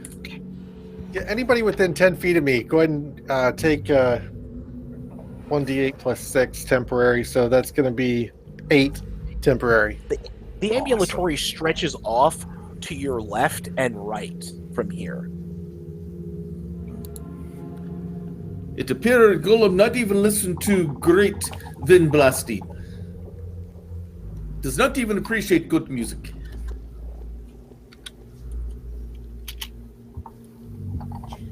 Certainly, it seems the golem is content to make its own music. Can I try and shout something at it in Draconic? Yeah. Unless you understand it, it's just going to be a very unpleasant sounding.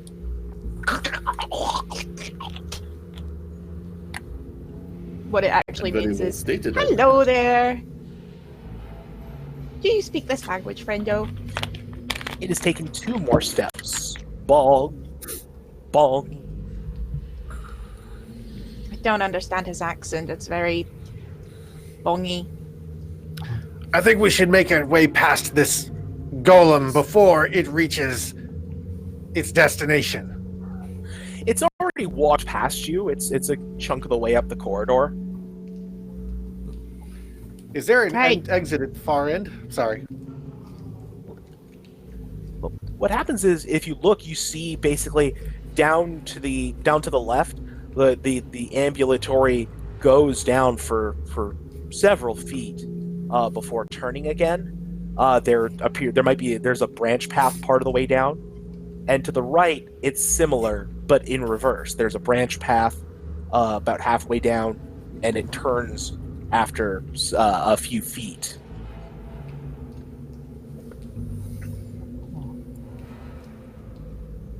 Can we walk past the thing quite easily, or is it blocking up a...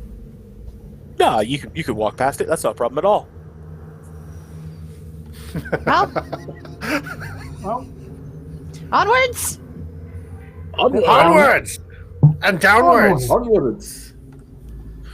So you're heading Onwards to down. stories and glory. You're heading down this corridor past the alcoves. You see the branch path, and it looks like it's got a ramp leading downwards towards a platform of some kind. Otherwise, the path ahead, you see, after it starts to turn a little bit, it's like at a 45-degree angle turn. It looks like there's like a drop off of some kind. Like maybe the floor got broken or something, but you're not certain. A Where would you like to platform go? or a drop off? The platform. I mean, we could just jump down into darkness and hope for the best. Can anybody else fly? can anyone Please do not bring up fly? flying. I told you that is a sore topic. I'm so sorry. I'm so sorry. I may perform, Thank but flight is not part of my repertoire. All right. So you're heading along the branch path then, is that correct? Towards the platform, I Yeah. think. Yeah. So you head down the ramp and you enter a new room. It is a tower where silvery daylight shines down in beams through stained glass windows that surround the walls of this gargantuan tower. Each frost-choked window depicts a woman in a nun's habit, with a glowing nimbus around her head and hands covering her face as if she were weeping. The ramps descend towards the balcony, which stands above a howling chasm, and it leads to a landing where stands an idol depicting a three-headed falcon.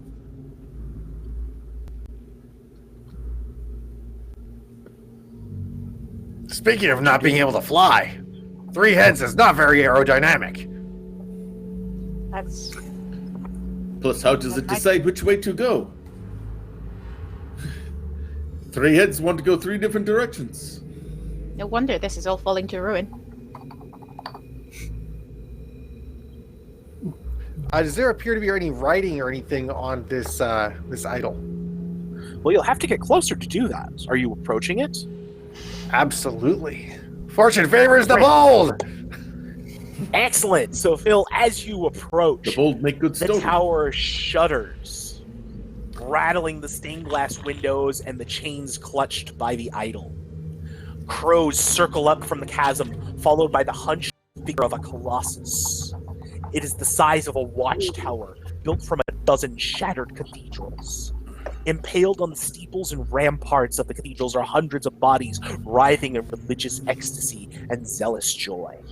As the colossus straightens up to its full height, it gazes down upon the balcony where you stand, and the impaled congregation begins to sing.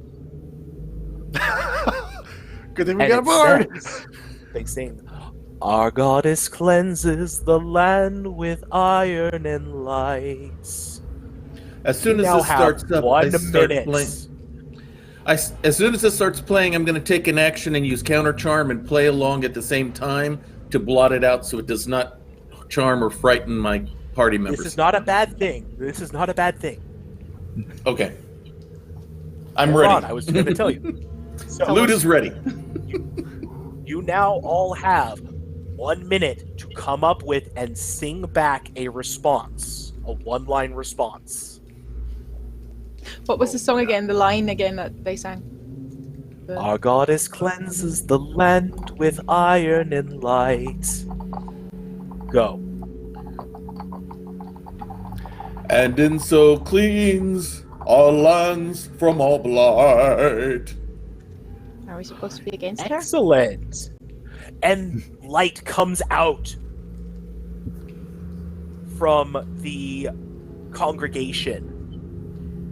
The energy flows out. Nominate one of you to receive the boon. I mean, the bard did really well. That was really Yeah. beautiful. Can I have your autograph? Vin, When we leave. raise your constitution to 20. Nice. And as boons are given out, so beans are too. Mecha Spider donates Legion's due. One random player was about to face a tough con save. And so, the Iron Legion is drawn by the singing of the Colossus, and they sweep through. And it falls to Borzu to make the Constitution save this time. And that puts us at 101 pounds of our 150-pound goal today. Thank you so much, everyone. You're doing Wonderful, awesome. That's folks. two-thirds of our Let's way there. keep rocking out. Give us more stuff. Make these people bleed. That is a 19. A 19. Great job, Borzu. Please suffer a level of exhaustion. Will do. As you're able to fight off the specters. But it is tiring. The Colossus, as this is the tower of the Cathedral Colossus, places its hands together in reverence and bows its head down, coming flush with the balcony. Its cathedral mouth doors hinging open. Ruh-roh. Bad And breath. Fortune favors the bold. You know your name is not bold, right? And I need Cleric to Accords say- Accords blessing to Fail and Neck. Ah, there you go. Thank you so much. Thank you, everybody. All right. So as you get close to the idol, Phil, you see now that this three-headed falcon is clutching 3 chains. And from each of the chains, you see a sand glass that's been filled with salt. They are 3 different heads for 3 different glasses. One head is made of mithril, one head is made of marble, and the third head is made of wood.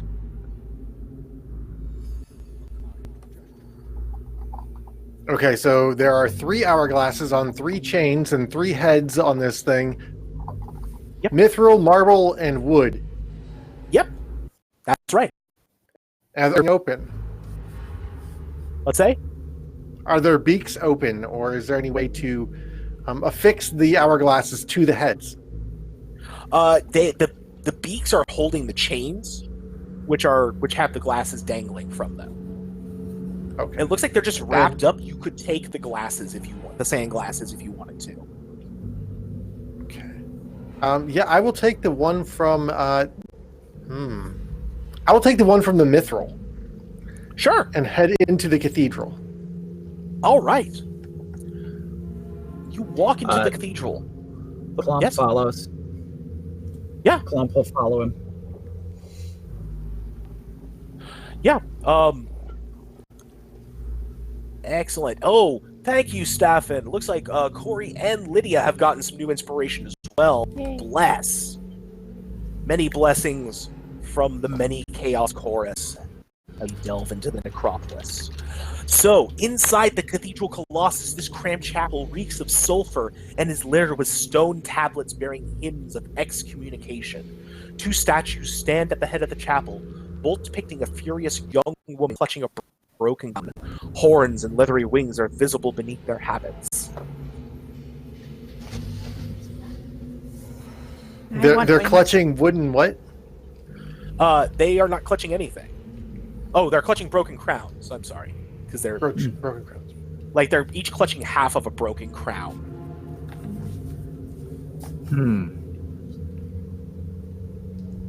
Perhaps crowns need to be put back together. Yes, we shall rejoin the crowns and give them the hourglass. Well, the statues are carved. The crown is part of the statue carved. It's not like Okay. a separate They're not piece. separate pieces. Okay. Yeah. Could the statues be moved to put them together?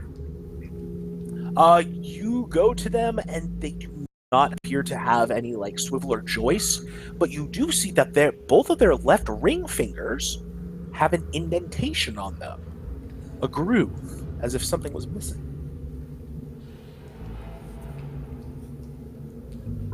Do they need a ring? Maybe have one a of those ring. hourglasses. Perhaps. Can you? Can I look closer and can I see if it's like proof of a ring? Because you said ring finger, or if it's something that Yeah. needs to be attached to it. Yeah, it's a groove. If you were looking at it and you were saying that was a person, yeah, that's where they would have their ring on their finger. I Is take my there ring anything? Sorry, Sorry? go ahead. Go ahead.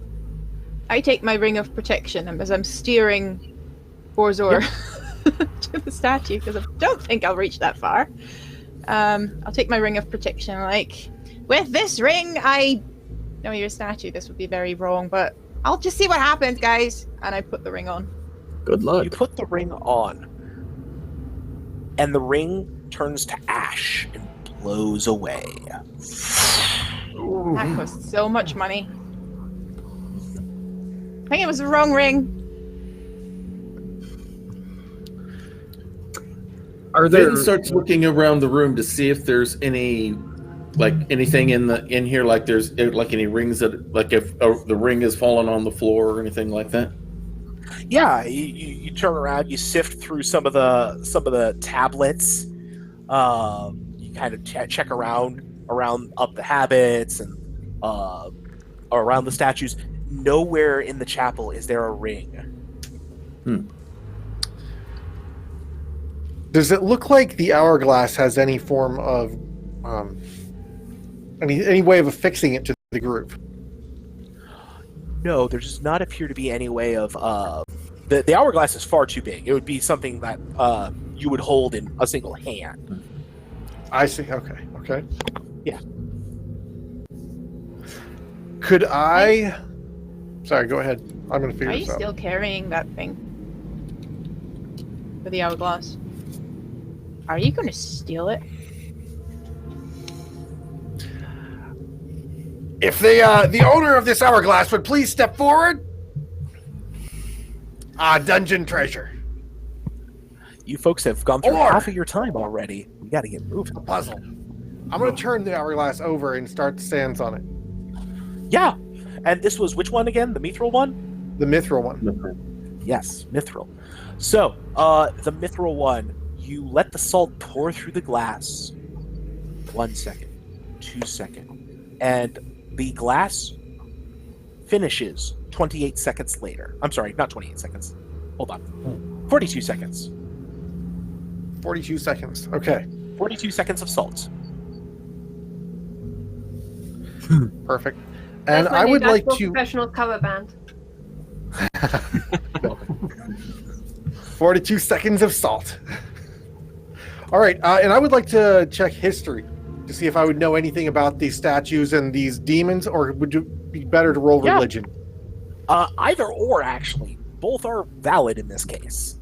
Okay, I will take history because I have a better modifier, and that is only going to be a 14.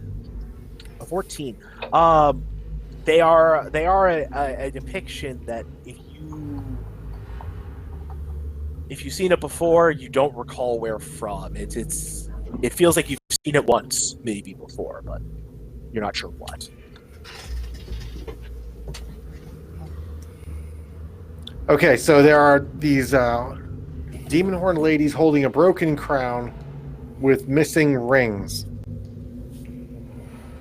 Nothing else in the room. Nothing else of important note. No exits. Nope, not except the way you came. I think we return when we found the rings. Clearly, we need a key to gain egress in this area. All right. Let us gather the rest of the hourglasses and descend further. Why do you want all of these hourglasses? They're very pretty. They're pretty. Well, this one's at 42 seconds. What is the time on the others? You gonna go But we try can the find others? that Yeah. out as we walk. We can find that out as we walk. We Let's don't head need back to and wait. turn. Yeah. All right, let's go back. We'll grab the other hourglasses and time them as we're walking back out to the main passage and descending towards the drop-off. Well, Or was there you can another head way back. down from the platform? Well, there are a couple other ways. So from the platform, you can head back up the way you came, or you can head. There's another platform leading up the opposite direction, towards what looks like another part of the ambulatory, the path. So the marble one lasts for 30 seconds. 42 and 30. The wood one lasts for 18 seconds. So 60. So 90 seconds total if they ran consecutively.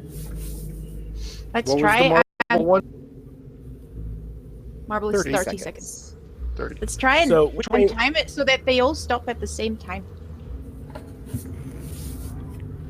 You try that, nothing really happens.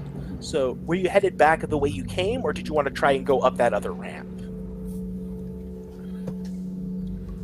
Other ramp? I say go up. Yeah, I let's say go to go the up other other ramp. ramp.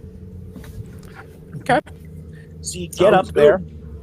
Let's see y'all decide. And would you like to go to the left or to the right? You see immediately to your left, there's another quick branching path jogging off from the opposite direction of the cathedral. There's another, as the path starts to turn, you see like there's another passageway. Otherwise, this ambulatory goes around to the right and turns off again. And there are more alcoves in here as well. And as you return, the lanterns kind of like the skeletons twist and turn to make sure you have decent lighting in here. Thank you. So there were Very 3 decent path proposal. options? 3 path options, is that right?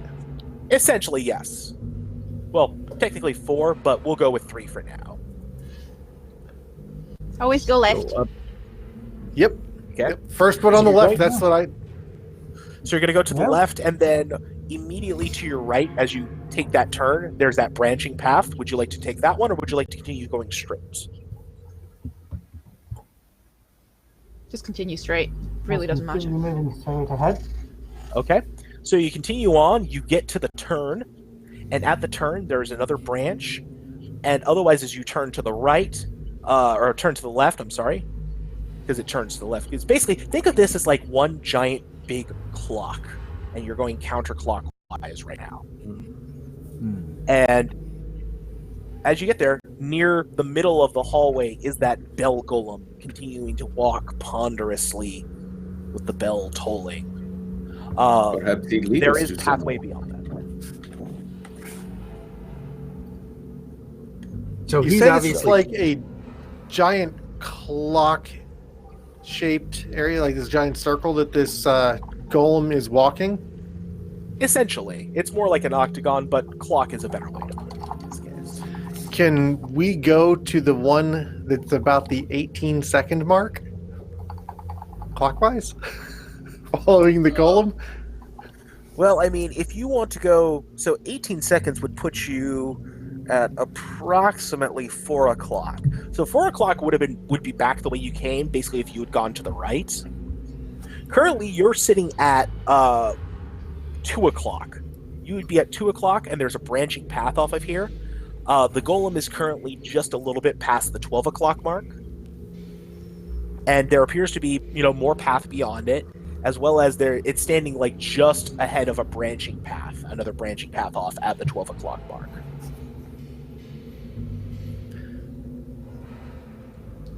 Right, so I think we should go back to to that path that's over there. And point back toward the one close to 4 o'clock. All right. Try and test the Okay. wood. Okay, so you walk all the way down to that passage. It turns, and you can see from here where you came in. So you would have come in essentially at the 8 o'clock mark. You bring the wooden hourglass to here, there's nothing. There is a branching path off at the 6 o'clock mark as well. Do we need to maybe So go That would with be 30 different seconds. hourglasses? You said Different there's a hourglasses branching into path. different things? there's a branching path at the 4 o'clock and another one at the 6 o'clock? No, there is only a branching path at the 6 o'clock mark. You passed a branching path at the 3 o'clock mark on your way down here. So currently, the branching paths that you have are the ramps in the middle that led to the cathedral at 12, 2, 3, and 6.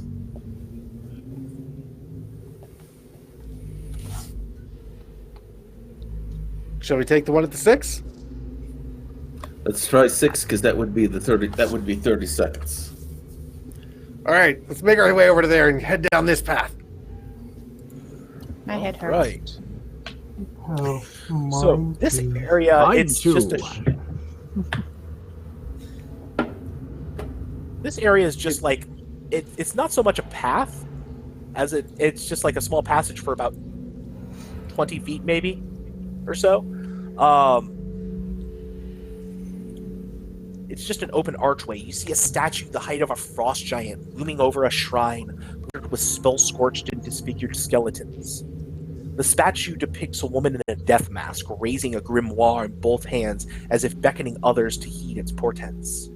Hundreds of weapons, scroll tubes, and sobbing undead are trapped half-phased through the frost-covered walls, as if some great teleportation ritual was hideously miscast or halted in the middle. A black obelisk looms in the center of the shrine, surrounded by a faint glowing rune circle.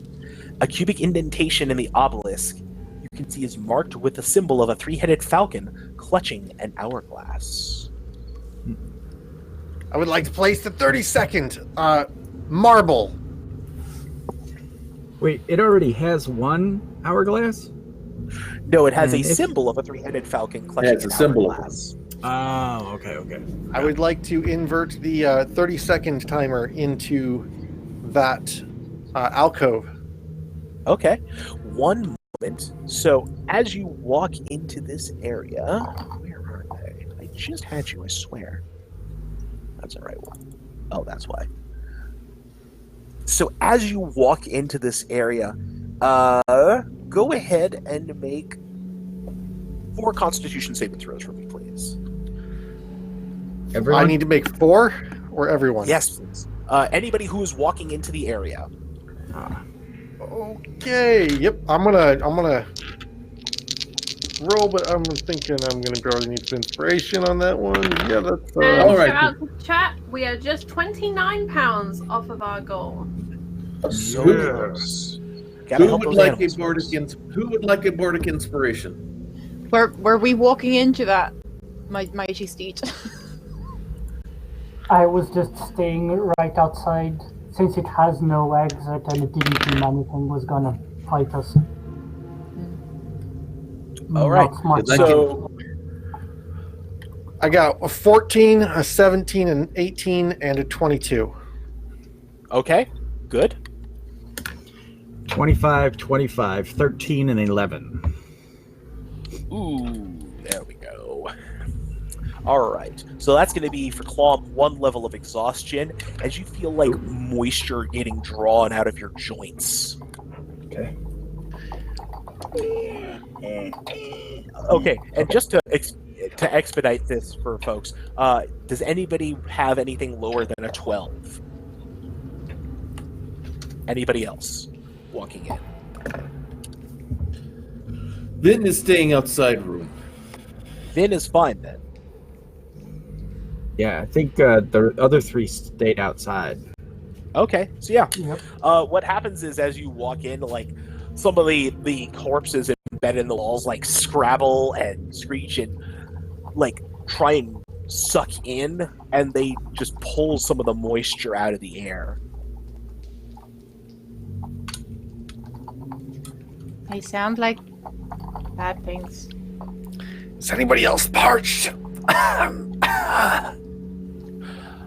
And so, yeah, you're able to place the hourglass into the alcove, and as you do, the salt fills up into the top of the thing, and the rune circle begins to glow and pulse. Yay! Woohoo! Did anything happen other than the coughing? Are you okay in there? Other than that, You have to place the others as well. Yes, but I can feel my oil is choking up with some dust. We must get moving. Go. We must move quickly. Should we probably where would you like to go take, next? Should we probably take the wood one for the 2 o'clock tiny alcove? Well, the wood one was what was used for the 6 o'clock, actually. Wait, the wood one? Okay. No, what The marble? marble That'd be one. Marble. It would be the marble Okay, one. got it. I misunderstood. The marble was the 32nd in the 6 o'clock. Mm-hmm. Okay, got it. That's actually good for my. Should we? Thank you. Should we maybe add some salt to it? So it's like exactly 20 seconds? Sorry about that, folks. Dipped out for a quick second because VG Mix is a fun thing where you hit buttons and things happen. But anyways, then- so where to? I think we continue around in a clockwise fashion and try to determine what other branches we might have. Is there Yeah. something Yeah, perhaps at the absolutely. 7? Let's go. 8 o'clock is where you came in, and those doors are closed. Right. What's at the 2 o'clock one? So you're gonna go looping back around to 2 o'clock. So once you're able to go down the passage a little bit. There's a set of doors. On the 2 o'clock one, yeah? Yeah. I'll try to push the doors open. Yeah, you could open it. And so Oh. as you do, braziers spring to life, illuminating an ice-slicked colonnade draped with imperial tapestries. Decapitated frost giants hang from spiked manacles and alcoves lining the walls. The giants' backs are turned towards you, and you can see their azure-colored bones in the gaping wounds. Diagrams, family trees, and historical notes have been burned onto the giants' backs. The odor of seared flesh still hangs in the freezing air. A sarcophagus-shaped block of charcoal-colored ice stands in the far end of the hall. A mummy draped in finery is suspended in the dark center. I sense something terrible is coming to these mummies, and I draw my blade. Do we see any obelisk like we saw in the other room for which to or any kind of sconce to put one of these hourglasses in? No, there is no alcove in this room that you can see. Just the diagrams, the hanging frost giant corpses, and that charcoal-colored ice at the far end of the hall. Clomp will head over to one of the frost giants and point out the writing and say, "Can anyone read this?" Okay. I can read giant. I Well, it's walk in actually and see written what I in can common. read. It's in written in common. common. Even better. Yeah, Oh, it's okay. just written on the giants, like burned into their backs. Okay. What does it say? What does it say? What does it say? It's ancestral records and imperial family trees. What is the last entry? Very recent, like last few months recent.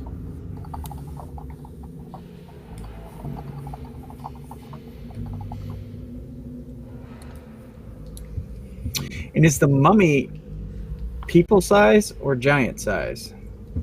The mummy is normal person size when you go to look at it. Okay. Yeah. Go ahead. How are the beheaded frost giants suspended? Like by their feet, by chain, by magic? Spiked manacles. Spiked manacles. Okay. Can I have a closer look at the mummy? Getting closer to Yes. them. Yeah, it's a block of ice. As you get closer, you realize it's been shaped like a sarcophagus. There's a plaque nailed into the ice, identifying it as the scribe of the Iron Testament. Iron So you said these giants are beheaded? Yes. Do we see anything in here that would have been able to chop their heads off? No. Okay.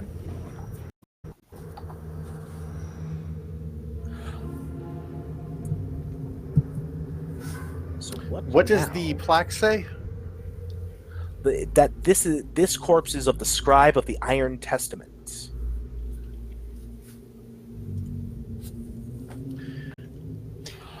And Phil, if you approach, suddenly an icon on you springs to life and catches a flame.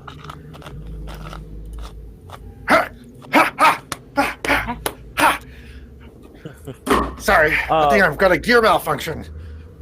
Yeah, you can read and understand the runes that appear to be etched on a tablet that you now see scribed under the arm of the Iron Testament scribe. What does it say? Your lineage has been updated. Oh my. Congratulations. Unfortunately, well, that's all you can understand is that the lineage from which you sprang is the Irene's Queen of the Ashen Tower. My mother. Which is not the maker.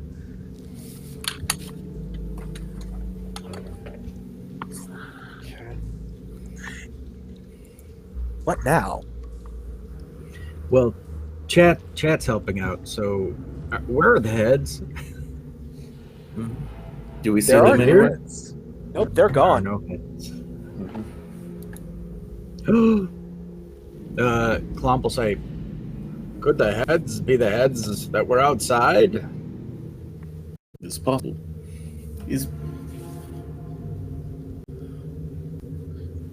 Were the heads outside that size? They were of a similar size, yeah. You want to put them back on? I don't think it will help them at this point. Looks I like agree. Is anybody trying to look at the sarcophagus anymore? Yeah, Okay. Yeah. Yeah. Neck, give me a perception check, please. disadvantage because exhaustion. Oh. That's still fine-ish. No, it's not because I've got minus 13. Yeah, I mean there's there's bits and bobs in the ice, but you aren't able to pick out anything in particular. Just that like those runes were glowing on that tablet once Phil approached. I poke it. Do It's that cold. again. Ow. So cold. Hey, there's something going on here. Just give me a moment, and I want to examine it a little further. Fine. So there is a new sort of rune emblazoned upon me. Does it match anything within the tablet, within the sarcophagus? It does. I want to chisel it out. You want to chisel it out. It's ice. Well, go ahead and make a survival check for me. Okay. I'm sure While I he can does do that, that. Vin goes to take a look at the sarcophagus as well, to see if there's something he can write a good song about.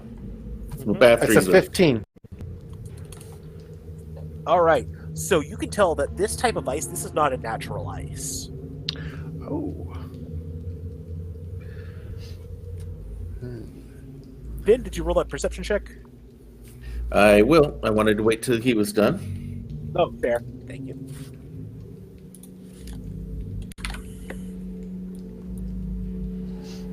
$16. You see, encased in the ice, they're also clutching that scribe. They're also clutching a scroll tube.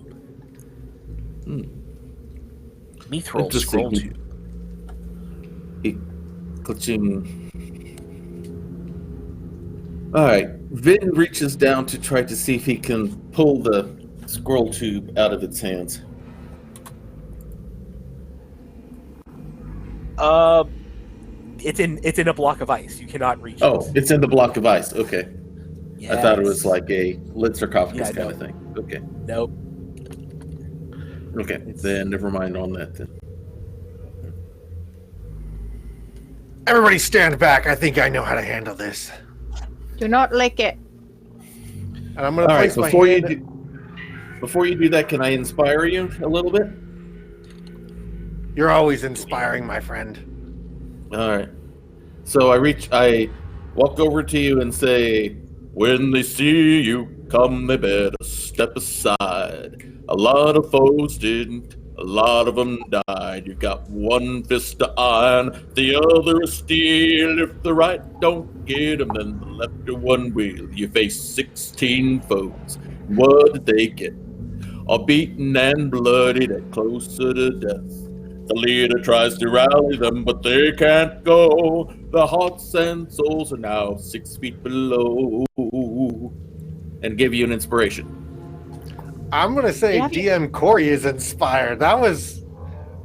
Yeah. Do you have an album Thank you, coming sir. out? Very, very nice. With a swollen chest of pride of these battles I do not remember, but those will remember about me. I will place my hand upon this ice, push everyone back, and cast Shatter. I'm sorry, Thunderwave, excuse me, at 3rd level. Thunderwave at 3rd level. Directly into the ice. Yeah.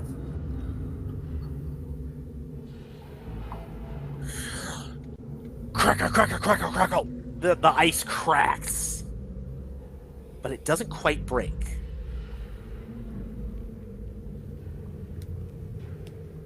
Maybe you need a little more oomph. Maybe you need to do something different. You're not quite certain what.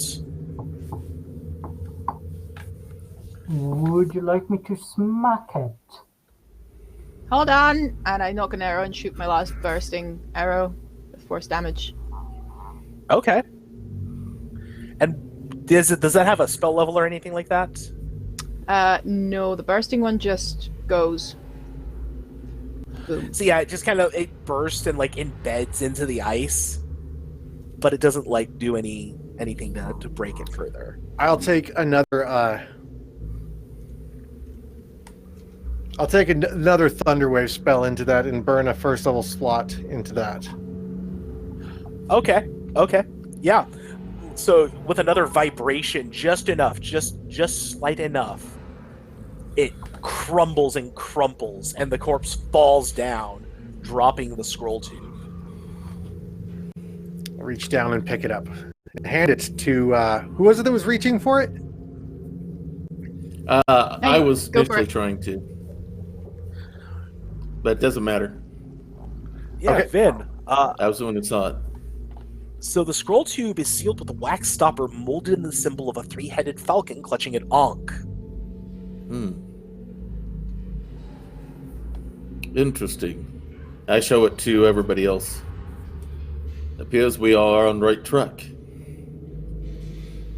Can you read it?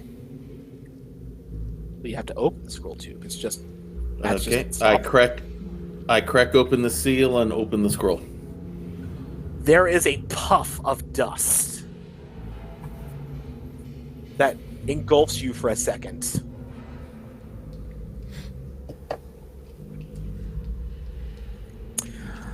And inside tumbles out a scroll.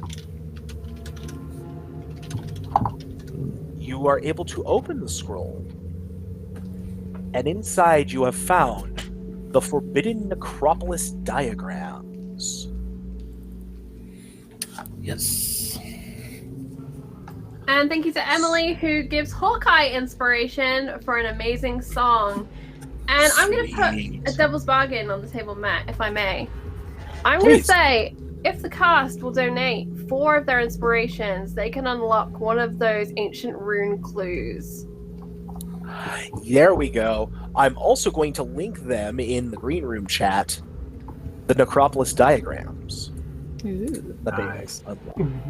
Lindsay. I will excellent. I will gladly give inspiration into that pool. Into Same, that I devil's got bargain. Yes. I'll give my inspiration as well. All right. Well, and I will as well. Great, Okay, I so will take that's one Florence. from each of the players then, if that's alright. Okay. Yep. With the exception of Frax, who only has one at the moment. Does that seem fair? And so what you find is etched onto the skull of the scribe, it says, "I bear the mark of the traitor. Take me to the council for guidance." Been a lot of talk of traitor. Interesting.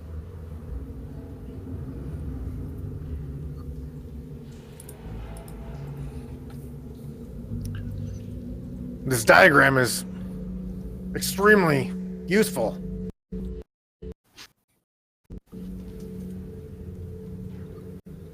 So where are we? There's the octagon room. So you're in the the 2 o'clock, so that's that room in the upper right. Upper right So it's got the corner. columns and that Mhm. one square looking thing, that's that sarcophagus block. Okay. So it looks like we have at 12 and 3 to go to.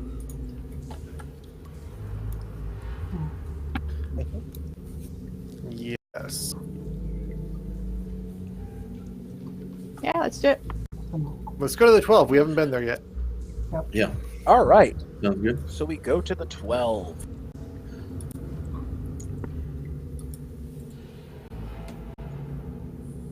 So this room has another statue.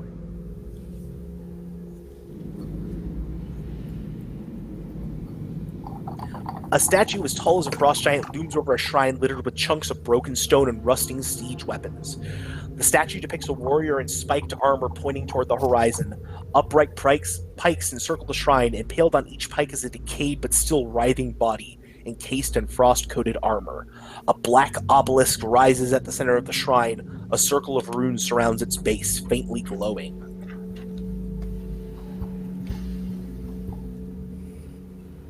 I poke it.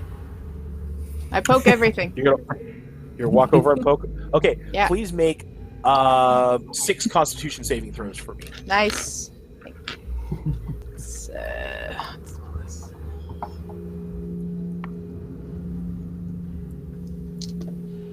Natural 20 on that one. I'm sorry, 8. I'm sorry. Someone need 2 more. I kid you not. The lowest one is 15. I rolled 15s, 18s, 19s, and natural 20 was in there. Like, That's, you know what? Sometimes the dice are just I'm with trying. you, and there's nothing that we can do. People get lucky. You know, we'll just do it. Okay, so I might just start upping the DCs just to really. So otherwise, you see a plaque. Hail those who would make burial mounds of the cities of their enemies. Shout with violence the hymns of war, for the goddess smiles on those who would raise a castle despite a single traitor. And you see the black marble obelisk rising up from the floor, a deep square recess with the symbol of a 3-headed falcon clutching an hourglass. So which Look to which fail. one would go in here? Is it the 42 or the 18?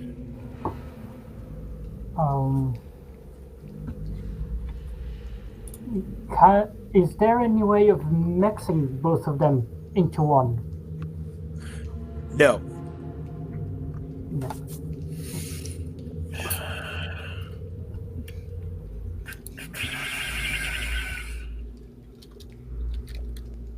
Let's try to mix Can we one. examine the icon of the 3-headed falcon for any aberrations of the design in there?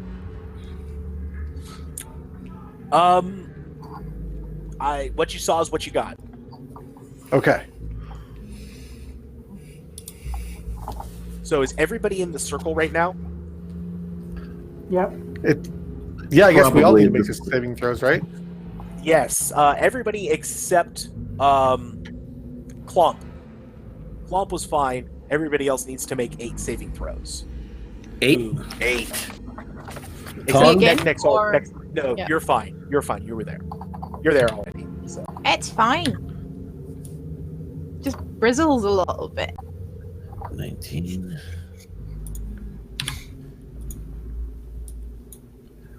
No, I think I failed 2 of them at least.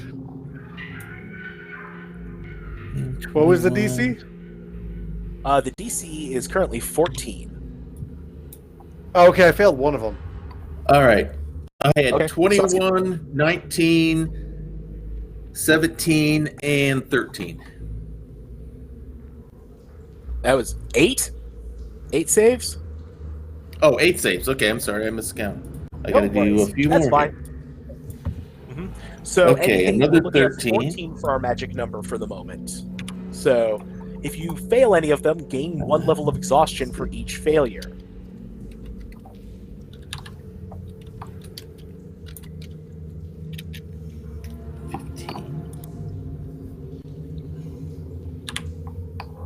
Okay, one more.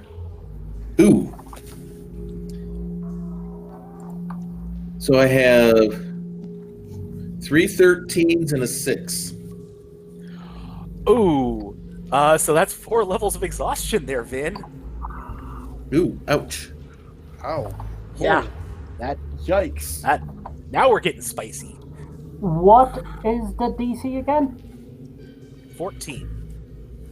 Okay, that's 1, 2, 3, 4, 5 fails.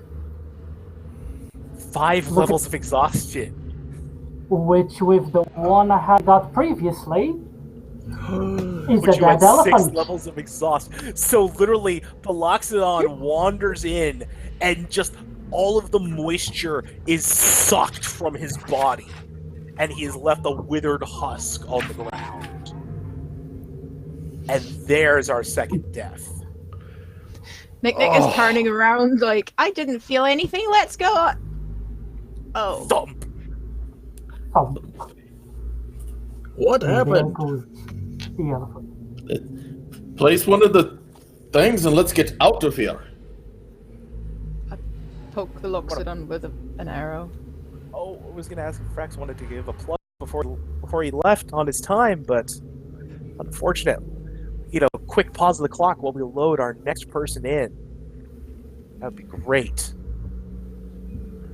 Are you We're guys feeling just- okay? I feel very weary. I feel like I'm without a steed. Can I come climb you? Big one. Phil. You can ride Formit. Wonderful. Why don't you get your Climber Feet. on top. cold Yep. walking around in all this ice? Climber on top. Okay. All he has the movement of 15. It's fine. It'll be fine. And then Clomp will offer, if you do need a ride. Didn't you say Centaur as well or something? Yeah, he's a Even better. robo centaur. Okay, I'll go with Clump because come on, Centaur. Yeah, 15. Centaur. No offense. On the Steel Defender, I've got 40 movement, so I mean, get out of dodge. A battle horse. Yes. Centaur. Sorry. It's okay. So are we supposed to put another? Did you want to put Hourglass the hourglass down in the alcove? Yes. Which Which one one do though? we want to put? The 18 try the wood. seconds or the 42? Let's try the 18. So you're putting the 18 into there, Yeah. and Why as not? you do, a new companion steps to the fore. Please, welcome. Oh, good gracious, Steve. Steve, who Yep. we got today? Well, funnily enough, where one Loxodon falls, another seems to rise. You see another Loxodon, I seemingly am male. conflicted. looking a bit gaunt. Doesn't seem to be wearing much armor aside from a shield.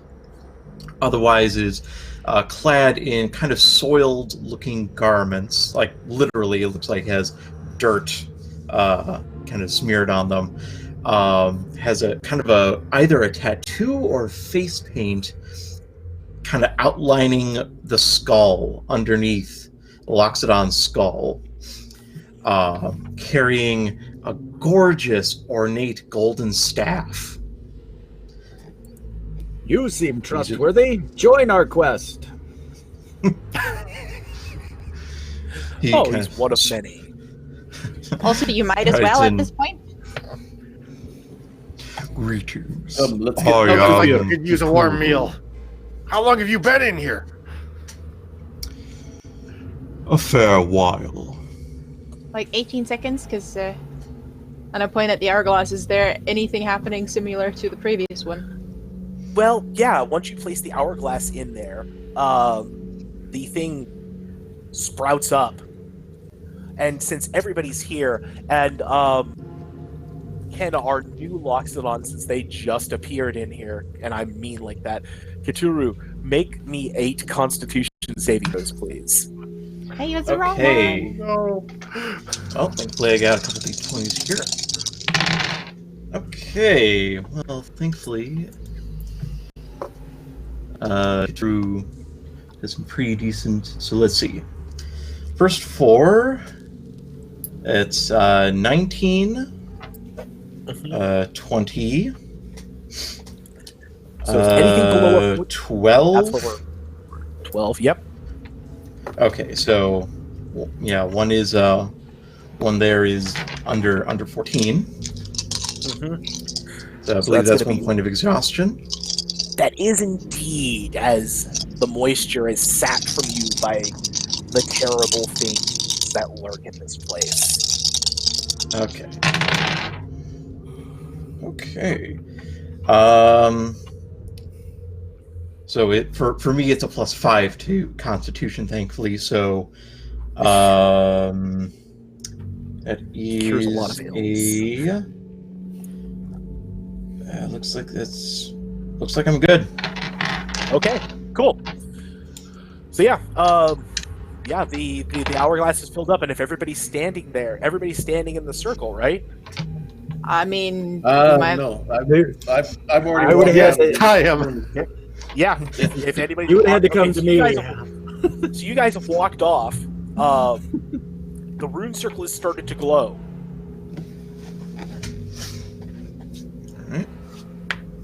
Is that a good glow or is that a bad glow? You just stand I'm there. still and as standing you guys here. are you guys are standing in here. The glow is pulsing lighter than it was previously in the other area. I poke it. Wum, wum, wum. Right, on to the next room. We need one more hourglass in a position. Onwards, new mighty steed. Onwards while we still can. Okay. So, you head towards the 3 o'clock room. Set it time for the. I think everybody should wait out here. I will definitely wait out here.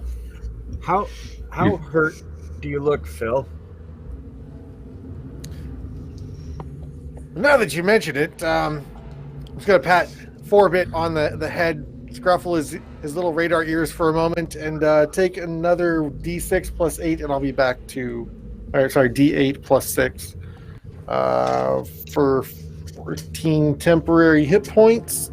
Temporary will not take you above your maximum. Is that correct? Yes, correct. It replaces the previous one, though. Yes, So it that does. puts me at 14 temporary rather than 10. Would you like a healing word? I too If you happen to have one healing just hanging magic at my. around. You wish I have healing magic at my disposal. Well, I will defer to you, good gentle sir. Fair All enough. right. So you come to the 3 o'clock room. It's a black obelisk looming in the center of the smoky shrine. Faint glowing runes encircle the base. At the back of the chamber, a statue as tall as a frost giant looms over the room. The statue depicts a chaplain, its left hand stretched out as if performing a baptism, its right hand motioning to the north. 8 posts surround the skeleton, each with a smoking brazier at its top, and a corpse-like withered figure chained at its base. The chamber is lined with alcoves. Each alcove contains a skeleton with its ribcage crushed beneath the weight of stones heaped atop planks. It's very inviting. Lovely. There was no hourglass thingy here, though, was You do see an obelisk, like the other rooms. there? Ooh.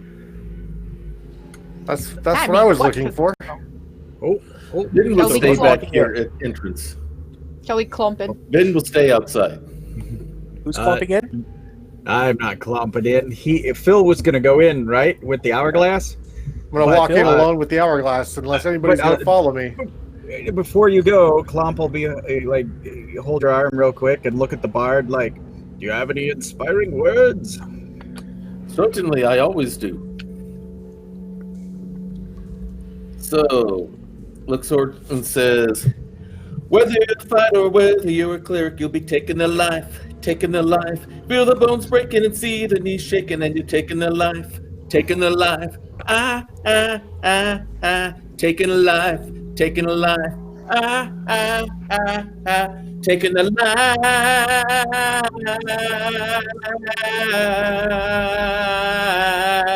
Go take the life and be inspired. I am inspired. Thank you so much, Hawkeye.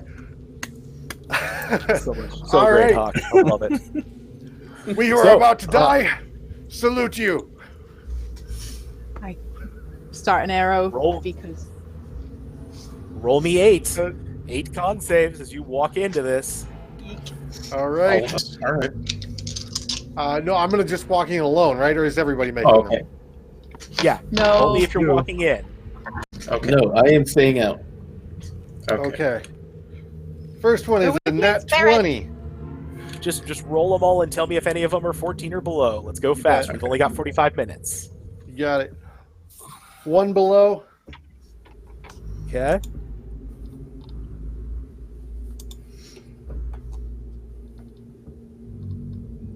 One below. All right. Only one level of At exhaustion 11. suffered. So you I reach the will black put it mark in there. obelisk jutting from the icy floor. A cubic indentation in the center of the obelisk is marked with the symbol of a 3-headed falcon clutching a skull. Lines, angles, and sigils stretch from the base of the obelisk, forming a rune circle that thrums with magic. I'm gonna kiss the last last hourglass and place it into the alcove and look towards the skies with trepidation. The thing heads up, and then you hear a boom, and then there's like that loud, distorting blowout, like a sonic thrum shoots out from the place. I need everybody to make dexterity checks. Okay. Save sword checks. Check. Okay, and 1 point of exhaustion is disadvantage, right? Yes. Okay. For my Yep. So if I'm at 4 exhaustion, is it still just regular disadvantage? I believe so. Yes. Yeah. Okay. Is Dex If you're at 4 exhaustion. is a 7. A 7, you say? Yep. 11. 11. Okay. 15 for me. 15. 4. Okay. 14. 14. Okay. So, for those who rolled 10 through, for those who rolled 15 up, you're fine. You evaded the arcane explosion. Those who rolled 10 through 14, which hourglass did you place in there? That was the 42. The That was mithril the one. Mithril. Yep. Uh-oh. Oh, So, that I'm is sudden- 70 magical piercing damage. How much? How much? 7-0. Okay. 70. Okay. Oof. you know what's fun about this? Well, If I hadn't tried the ring thing, I would actually be at 15. Okay. That's Because of the ring sometimes- thing, I am dead. Well, unconscious, but dead. Okay. Well, in that case, if Well, the good news those is of us, We'll get to So- you in a second. I'm making sure we Sure. get the fallout from these guys. Because, well, if that's what happened on the 10 through 14, well, Yeah, Clump's down. all right. I am still up. okay, cool. And let's see.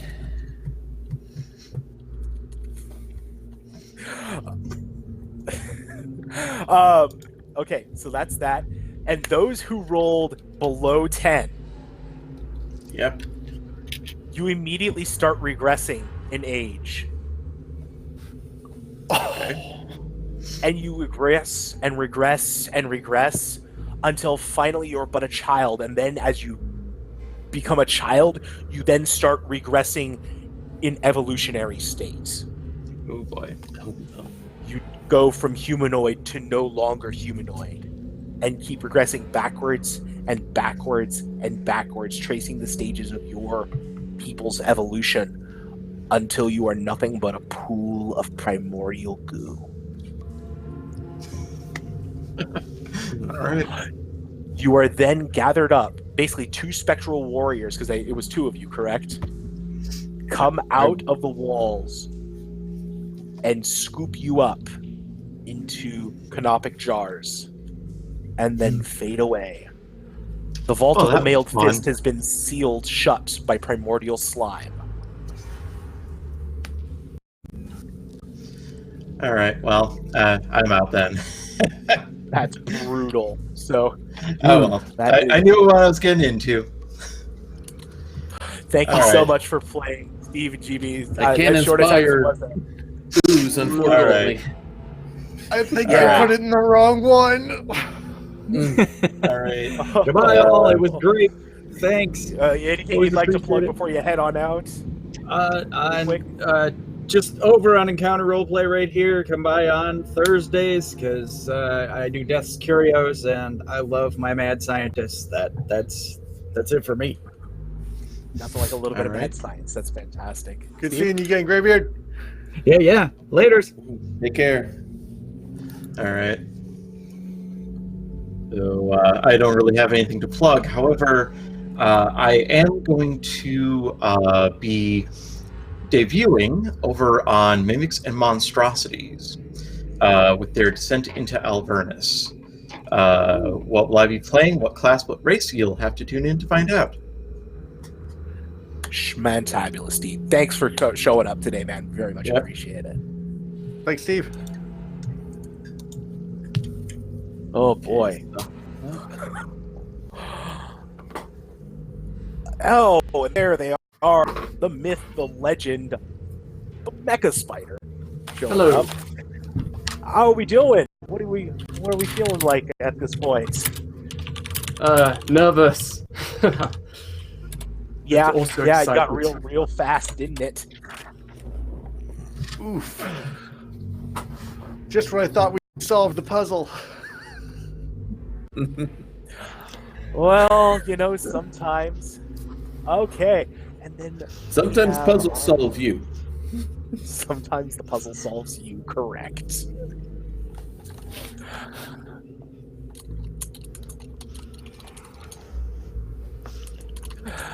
Sort of breathing. Okay. Yeah, neck is down on the ground. I can see And- light. Do you want to go I Bonus cast- action. I want to cast great. Let's see. I can do healing word as a bonus action, and I will like do it, that at calling. second level. Light is And I have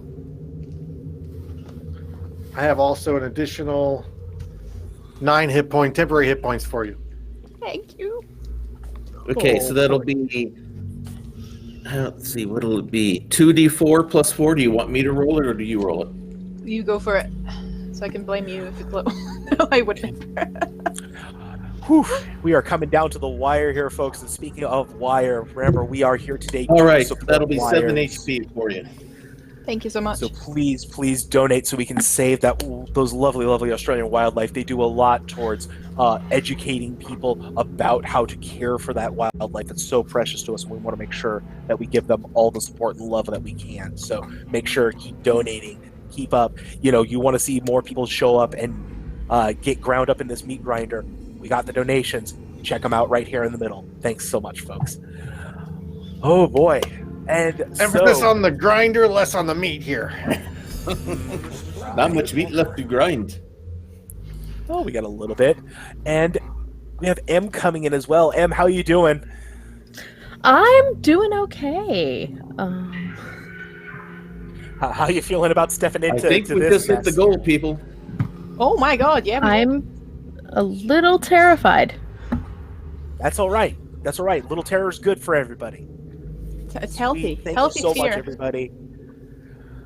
Mega So thank yous to Frax, who donates £24. From dust I come to you with ancient runes, and Mecha Spider sees an evil sign shine on their person. The Cyclops donates £10 and grabs some popcorn. Cyclops, let us know what you'd like to do with that goodness. You could do 2 Visions of Glory, or you could do a Legion's Due. Have a look at the overlay for the explanations. Thanks much, Sai. Appreciate it.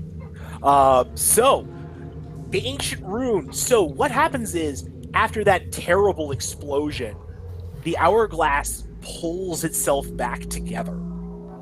And etched onto the glass is, all must be in the circle for it to activate properly.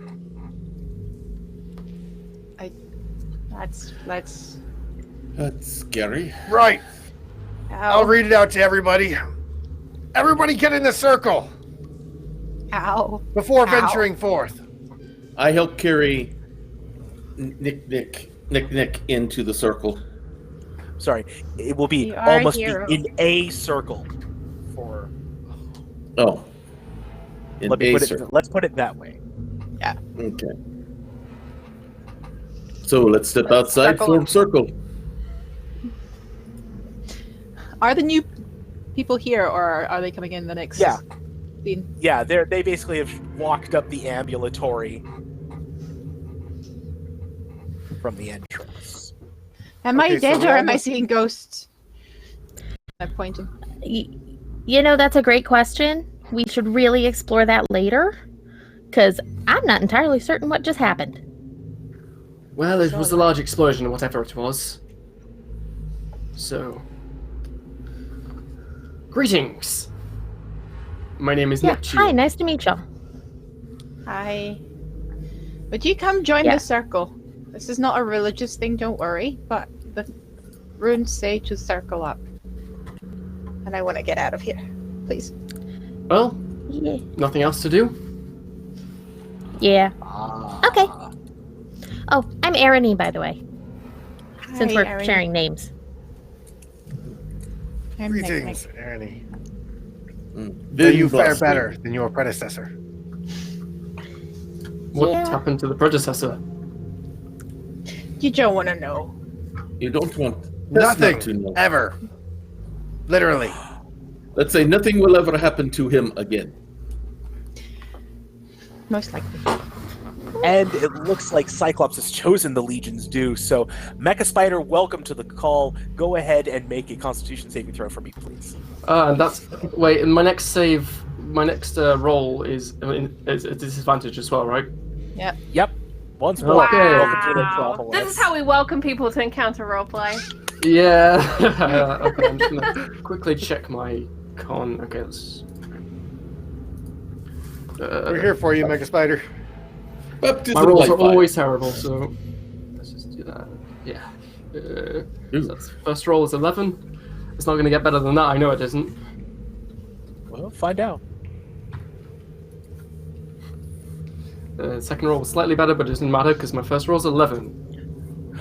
All right, so that is going to be cold and 10 necrotic, Okay. as the Iron Legion has its way with you. So is that 20 damage overall or just 10? Yes, 20 damage overall. Okay. Honestly, I think that's better than the level of exhaustion if you ask the people who've been here so far. It'll come one way or the other. I expect it. I bring it on. All right, what now, folks? Circle. I guess we I form enter the circles circle. somewhere. Are you getting Everyone into the form a 3 o'clock circle. Yeah. Aaron's gonna join the circle. So you're all Neptune walking will into join the the circle. Not 3 o'clock us rune in circle. a circle, right? We have to be in one of the 3 circles. Correct. Perfect. So we must all be in one of the 3 rooms at one of the obelisks. I'm already at this one. I'm not really feeling like going and making more Constitution saving throws. Who's in the room with me already? Nobody. I think you had gone into the room by yourself. You were the Perfect. only one in there. So do I go to 6 o'clock or do I go to 12 o'clock? 2 of you had to 6 and 2 of you had to 12. Okay, I'm going to tell you at this point that you're going to do that and it's not going to work. DM's insight. I'm What about going to that- be really, really nice right now. What about that big Sounds like we central need to be circle? in- When you look at the map, it looks like there's a big circle in the center. That's that platform with where you found the hourglasses, Ah, and that's a where the circle? cathedral is. does It is that not count a as rune circle. All right. Now there are 3 rune circles. Shall we go all in one circle? Is that even possible physically? Yes. Very well. Everybody join me in here then, I guess. It was wonderful meeting you all. The light was quite nice and warm. According to map here, there is other room just off of this one. Do we see a door to the at the 12 o'clock position in the room where we just put the hourglass? So as you call that out, the diagram bursts into ashes, and an outline of the door, it was hidden in the wall, appears. All right, I'm going to interrupt you super fast. Steve / Keteru, because I'm damned if I won't be a good sport, donates £10, which sounds to me like Legion's due, which sounds to me like the ashes are going to bite back. Oh dear. And that is going to go to Neck again. Oh, it's not fair. How many con saves? Just the one. Just the one. Just the one. Just the one. Good. I think I have one more inspiration if necessary. You can have It a is con save necessary. as a treat. Thanks. It's 15. 15? That is I needed not that enough. earlier. I'm sorry. Please take 10 and 10. So 20? Yes.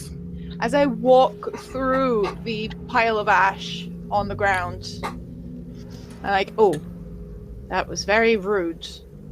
I plonk over, unconscious again. Oh. Are they in the same room? Is Neck in the same room as me? Yes.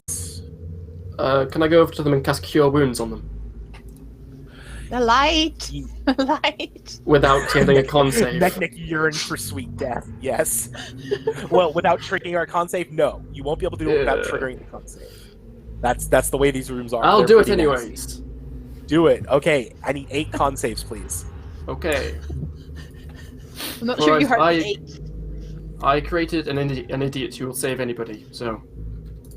Right. I mean, I appreciate that. Oh, I have the thing. I have a thing actually. Anybody within 30 feet of me. Oh wait, I also get +2 on Flash of saves genius. because I've got a +2 on saves because of Aura of Protection, so... Ooh, hiss. Go on. 14's your magic number for this. Plus, so... I'm just going to quickly check my con save. Sorry. So that's +8.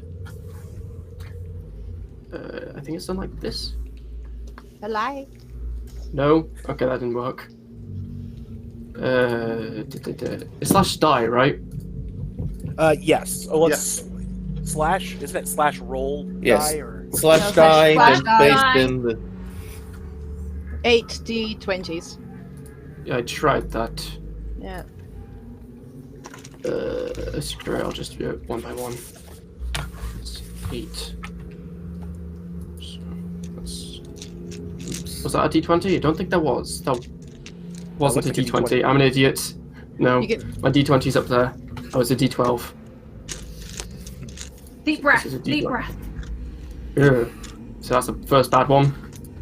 I will give you a flash of genius on that one for a +3.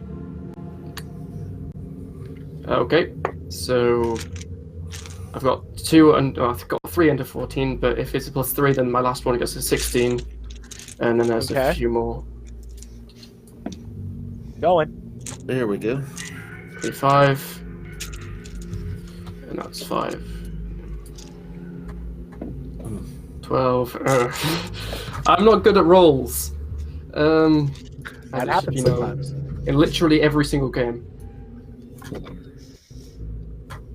Don't forget you have an inspiration. 1, 2, 3, 4, 5, 6. I shall use inspiration.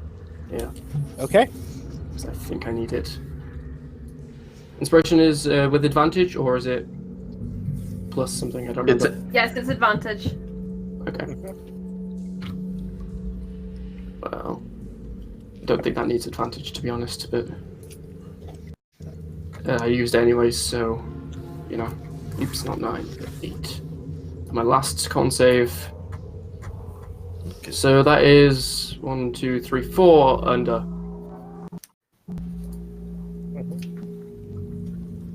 All right. So any of them below a 14? Yes, 4 of them. That's 4 levels of exhaustion, my friend. Speed half, disadvantage on everything, and hit points maximum half. Get wrecked. I am amazing at this game, I swear to God. Okay, so half We're my winning. health. Okay, as I go over, cast Cure Wounds on Neck. Who deserves it more than me? I really don't. I really don't. But thank you. I shall you cast have it awakened at. again. I shall cast it at 2nd level. I'm a paladin and I don't have any higher levels than that. So it is You want to roll it? You can roll it because I'm terrible at rolling, as you've just seen. I rolled a 1.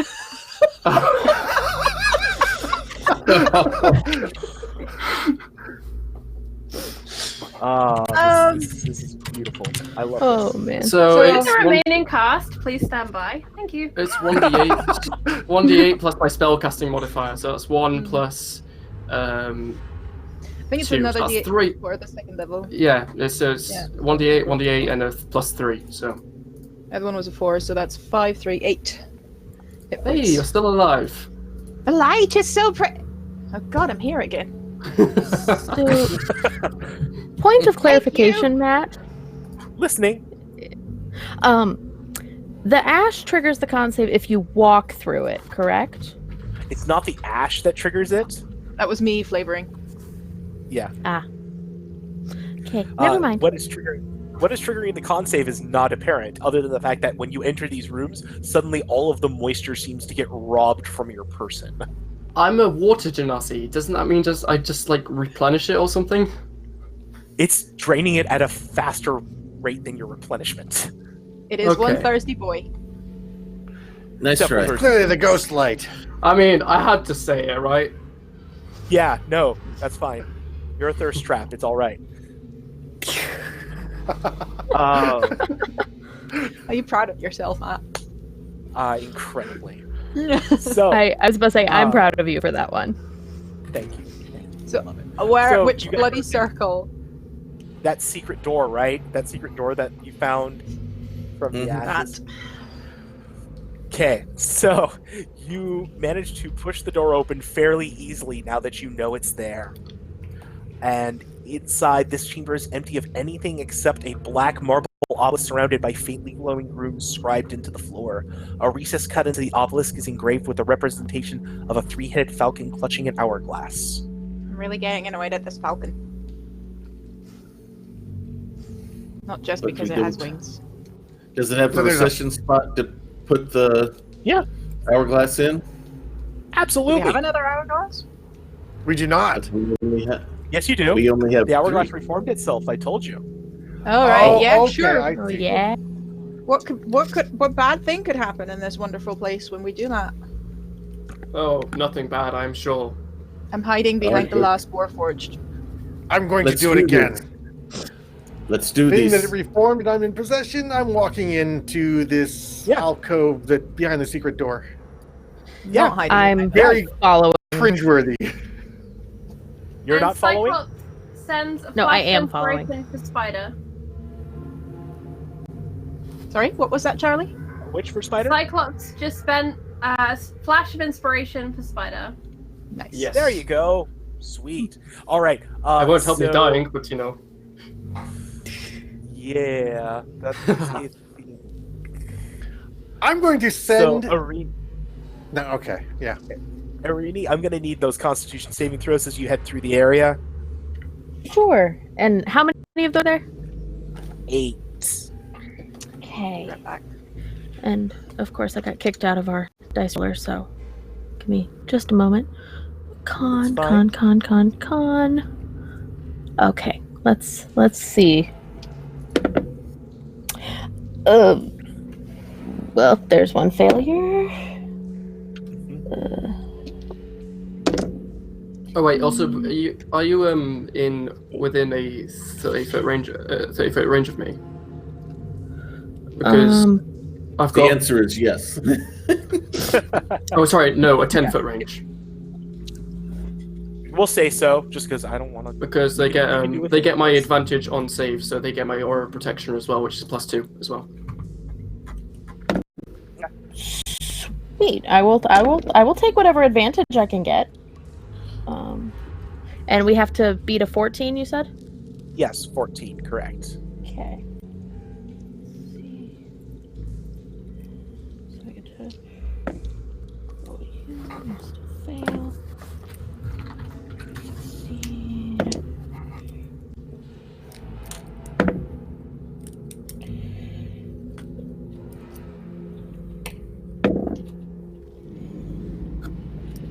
That is 5 successes and 3 failures. Great. So you have exhaustion level 3. Great. So you have disadvantage on all of your rolls currently. And your speed is half, but that's less important. So, yeah, you have all managed to pile into this alcove area. And I believe somebody was slotting in that sweet hourglass into that recess. Yeah. So, slot it in. Everybody's there. The runes glow brightly. And you are transported. You finally entered the trial of the Hierophant. Ruh-roh. Mounds of ash Yeah. cover the floor of this temple-like with temple-like drifts of dirty snow. Shards of shattered canopic jars are scattered around, and skulls have been decorated with gems to resemble demi-liches are positioned haphazardly atop the heaps of ash. 3 obsidian pyramids rise out of the ashes on tiers lined with burial masks. Impaled on a spike atop each pyramid is a mummy glistening with icicles. A towering mithril idol depicting the goddess stands near the center of the temple. Her belly contains an open, blazing furnace. And Hey, as that's fire. I will transported, approach. she starts to move. Creak! And comes towards you. Whatever you do, do not cast greater WD-40. Okay, Uh, does she appear to be hostile? Incredibly. Mother? oh, Mommy? So, Ah. it is at this time we are going to go ahead and roll for initiative, my little adventurers. okay. Let's see if I can fight as well as I sing. Oh, 19. 20.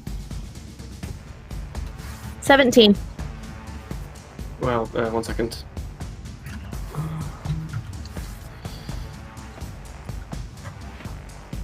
$14. 11.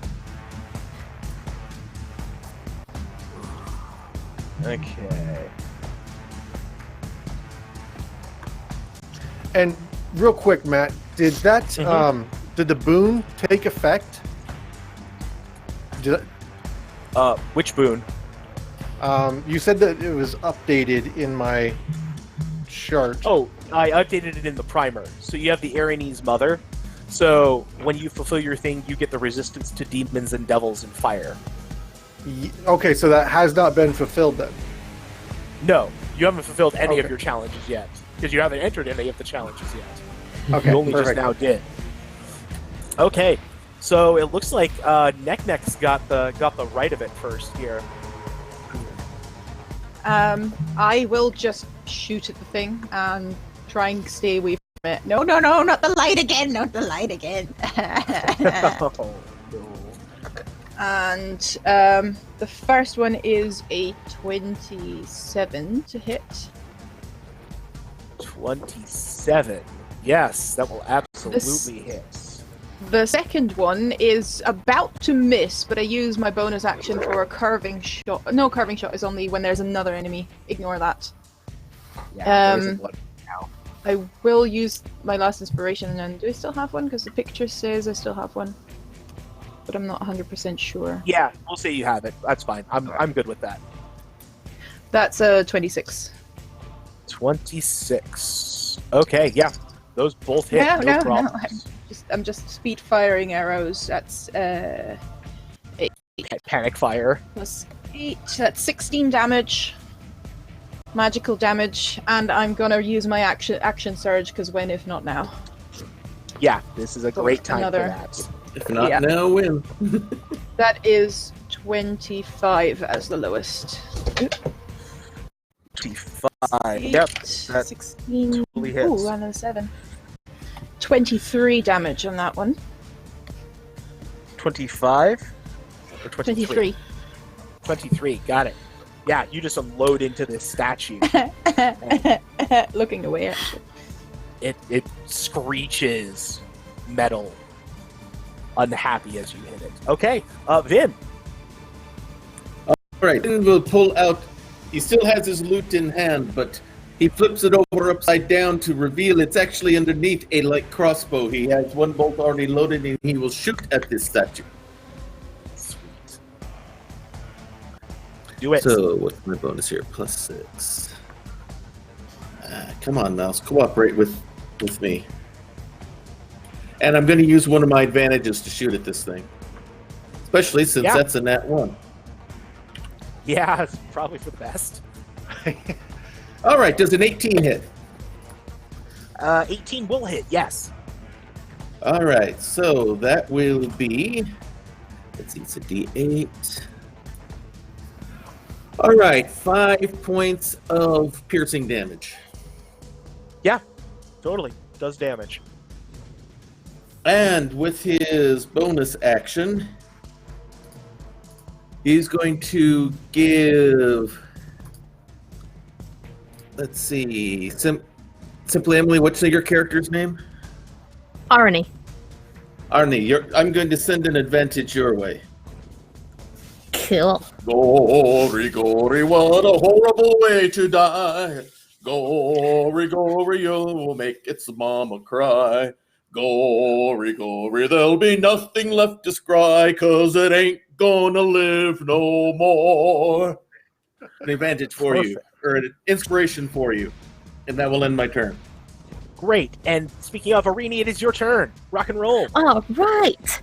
So this little halfling is going to pull out a longbow and shoot at this. And because a longbow is one of her kensei weapons, these do count as magical attacks. Sure. So, let's see.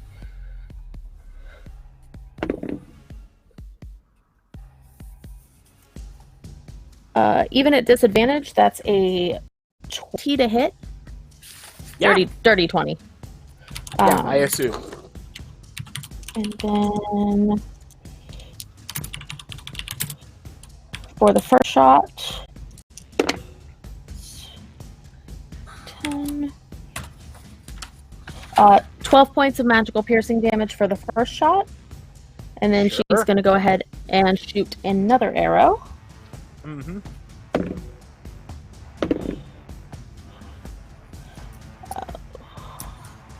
And I'm going to go ahead and use the inspiration from Hawkeye to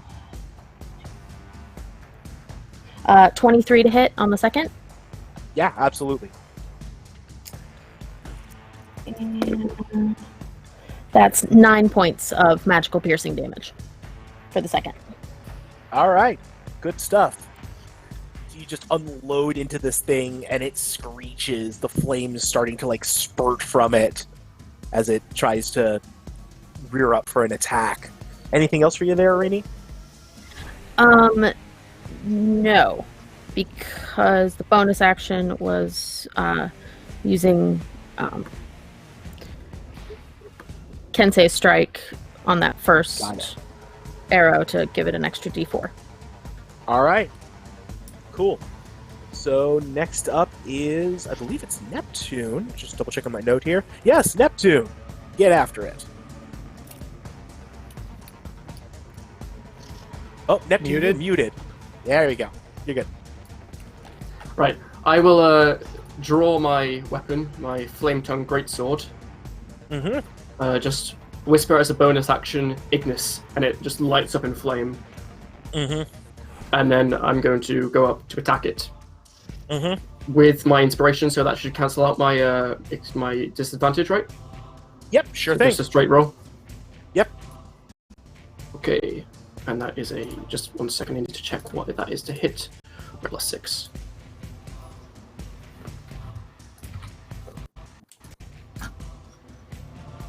Well, you win some, you lose some. That is a 13.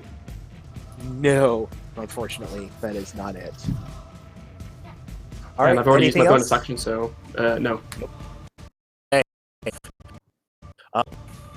Earl.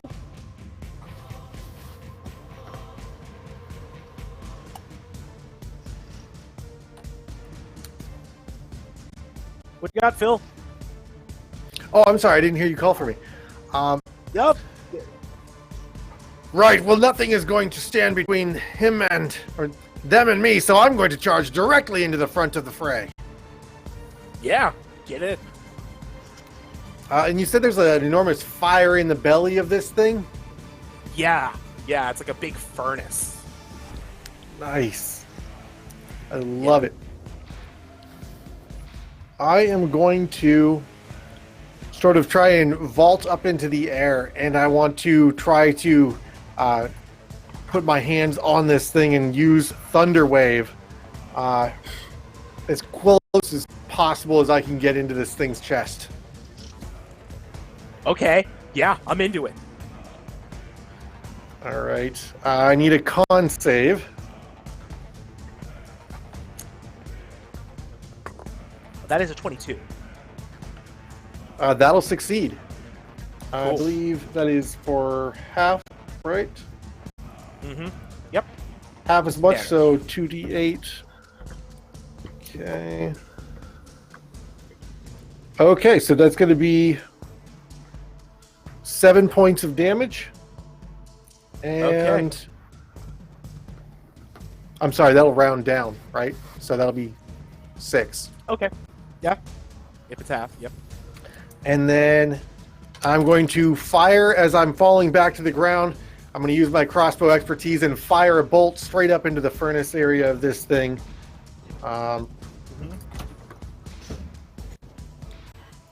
Which is going to be a 22 to hit. Yeah, totally. Do it.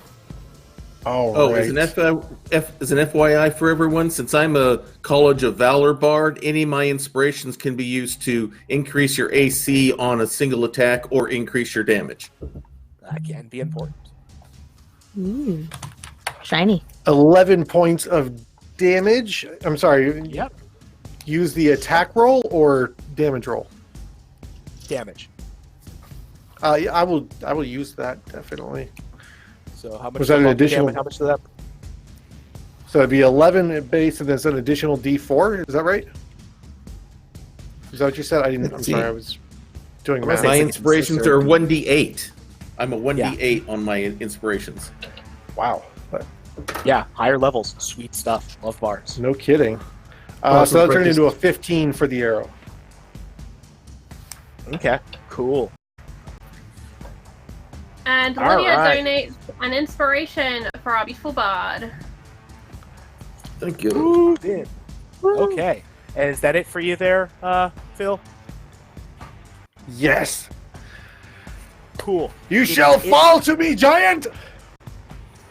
And hooting and howling, screeching, wriggling out of this thing's flaming belly come several corpses. Dressed in rags.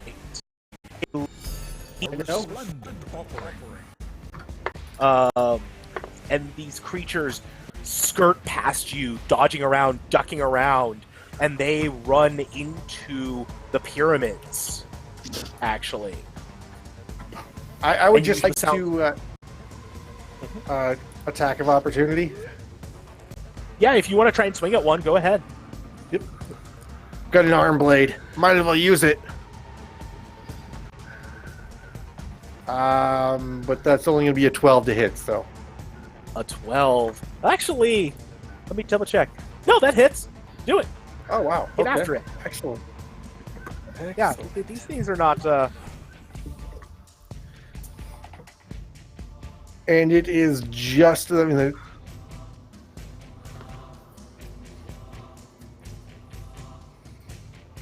While Corey checks it out, Greybeard's Tavern has donated £20, which is ancient runes, so we are going to get some powerful insight pretty soon for our players. Oh, yeah, no, that's actually really important for them here. It's about to get real important. So, what'd you get there? 4 points of piercing damage. Non-magical. Yeah, no, you hit it. It screeches and howls, but it keeps running. And they end up in the pyramids, and you hear the sound of, like, bones and marrow snapping therein. Printed across the forehead of the Iron Goddess is emblazoned now. Stop the ghouls from consuming the sacred dead. Cast down the Iron Goddess. And it is the Iron Goddess's turn as there are two bodies right here in front of her. So she's going to go ahead and give you guys some smacks here, and it's going to be bad. So against Phil, that is a 17 to hit. That is my armor class, but I'm going to use shield. You have another shield? Jerk. It's only a first circle spell. What am I going to use it on? That's fair. Well, so you are not hit then. Neptune, we have a 25 against you. You have to roll with disadvantage because I have the cloak of sorry, I'll grab it now. No. I have the cloak of displacement, so That's fine. this is 23 then, instead. yeah, that hits me. Yeah. Just Yeah. That's going to go ahead and do 12 bludgeoning damage to you. That's okay. And then it is... We're going to shoot at neck. It basically flames leap out of the belly at poor neck. Go ahead and make a dexterity save for me, please. Ooh, that is good. That is a 24. Okay, cool. You only take 11 fire damage then. The light! Only 11. The light! And so that happened. Third Poor time. neck. And fortunately, thank you all so much for the donations. Keep them coming, please. But because we are 50 pounds over our goal, we are giving our players 5 minutes of overtime because they deserve it for being such great sports and rocking this thing out. So we're going to add 5 minutes onto that clock and keep this murder train rolling. Back up to the top with neck. As a matter of fact, please make that death save, neck. Just roll in that 20 for us. It was natural. but not a 20. That's a Oh, one. no. That's two failed saves, please. I shouldn't have said anything. Sorry. Or Nope. neck just not long for this The world. light just Are those death saves? Yes. Yeah. Yes. Oh. Oh, Yeah. Poor remember, Neck-Neck. Neck didn't have much HP My after friend. that big explosion. my wings. Mhm. My wings. Yeah, they were only grasping on by my cure wounds. Yeah. Vin! Do it. All right, I'm loading. The crossbow's loaded once again, and I'm going to take another shot. I'm going to use the last advantage that I have. Mhm. The feast count Let's is at see. 4. Again, it's +6 for my hit. I'm going to use advantage if I need it. 14 is probably not enough to hit. No. Am I correct? Double check really quick. 1 second. You're trying to hit the statue, correct? Yeah, I'm trying to hit the big Iron Goddess thing. Nope. Unfortunately, it is not enough. And a 13 won't be enough either. No, it will not be. All right, so I'm going to send out my last inspiration to our paladin over there. Since he's inspiring me with his flaming sword there, so Pretty sweet. let's see. What do I want to do?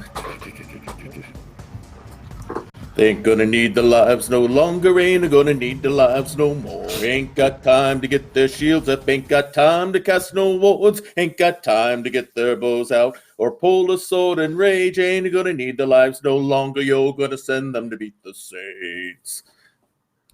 And my last inspiration goes out to you. Oh, thanks. Brutal. Okay. So that is that. After Vin, we come back to Arini. okay. So, how far away is the Iron Goddess from Arini right now? We'd say probably like about 30 feet. Okay. Well, what she's gonna do, she's gonna click her heels together and activate her winged boots. Sweet. And so, even with my movement speed halved, I still have 25 feet of flying speed. Monk powers. And so she's going to go up about 10-15 feet in the air and then shoot her longbow at the Iron Goddess again. Yes.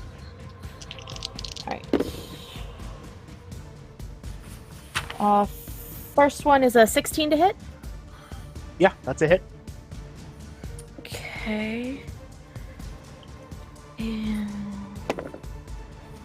8 points of magical piercing damage on the first. Uh-huh.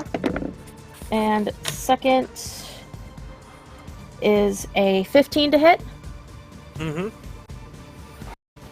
And for the second one, she's going to use a bonus action Kinsey's shot to add an extra d4.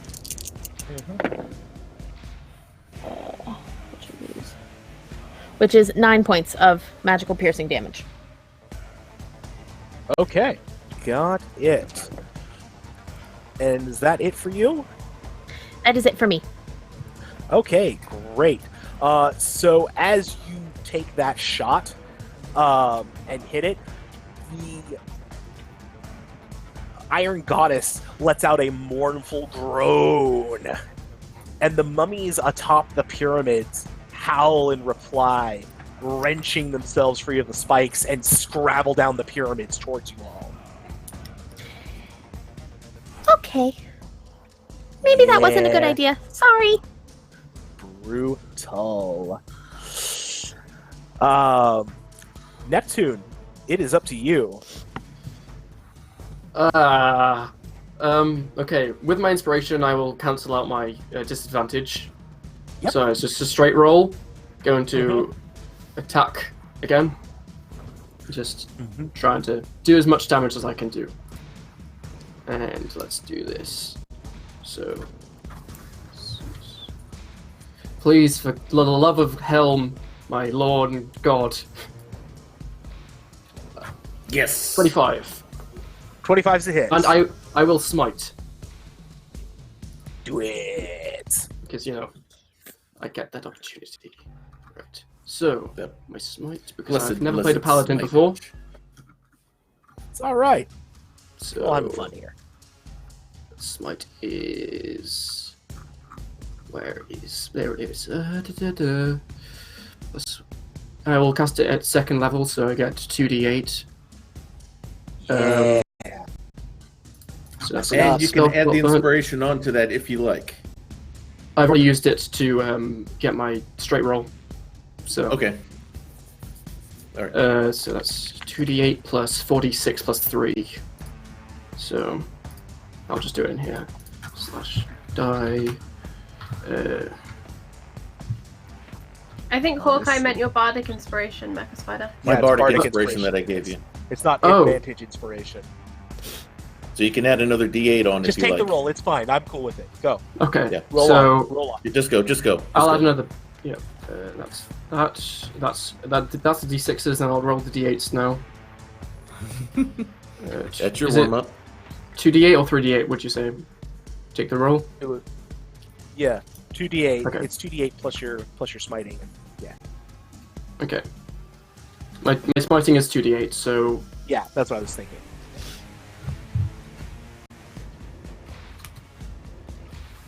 so that's the damage. Sorry, 12 plus 17. Math isn't good. 29. 29 damage. 29. Oh, you're getting. And it's Getting also, mighty. if it can be, on fire. More than it already is. Does it take any fire damage out of that, by the way, or is it all just radiant damage? I mean, my flame tongue greatsword is a fire slash. Sorry, it's a fire slashing weapon. So So it does fire damage.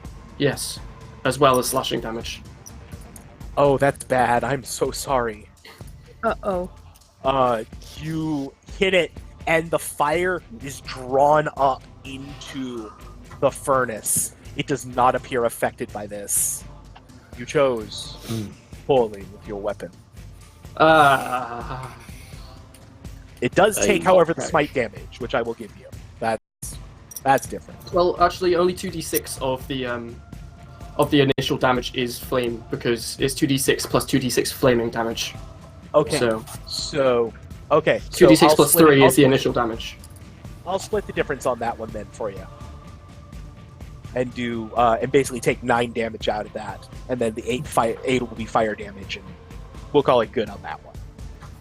So 8 plus 12, 20. I know next Okay, turn to good. deactivate that thing. Actually, no, as a bonus action, I'm going to deactivate my flame sword, Ignis. There you go.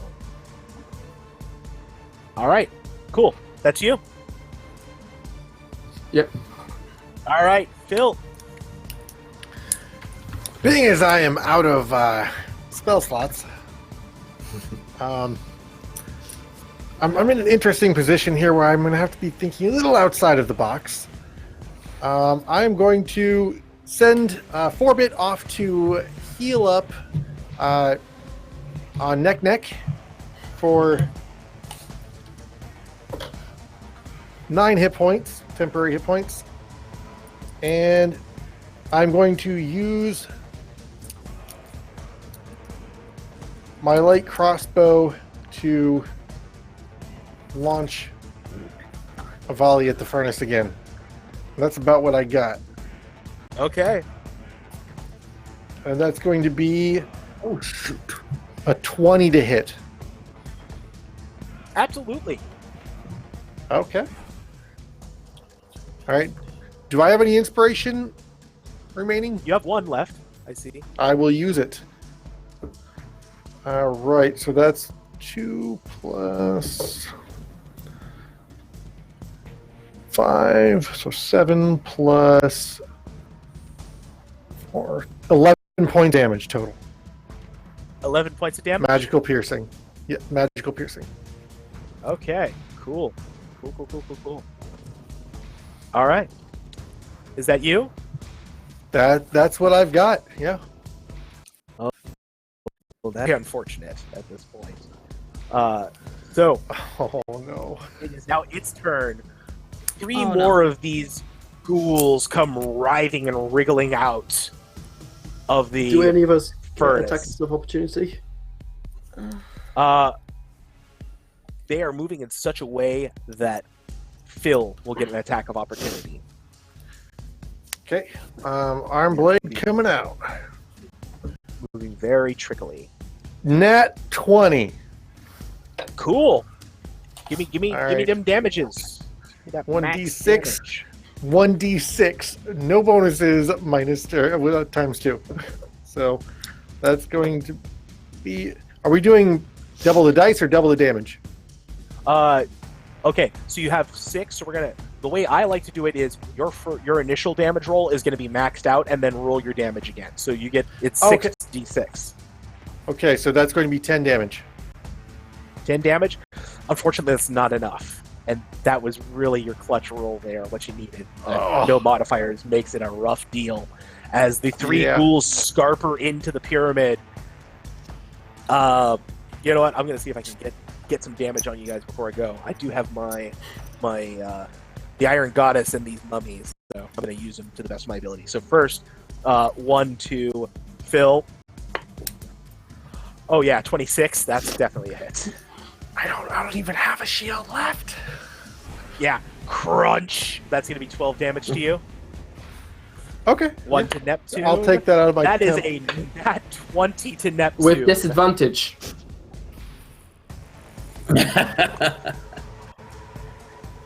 Would you believe this if I said I rolled another nat 20?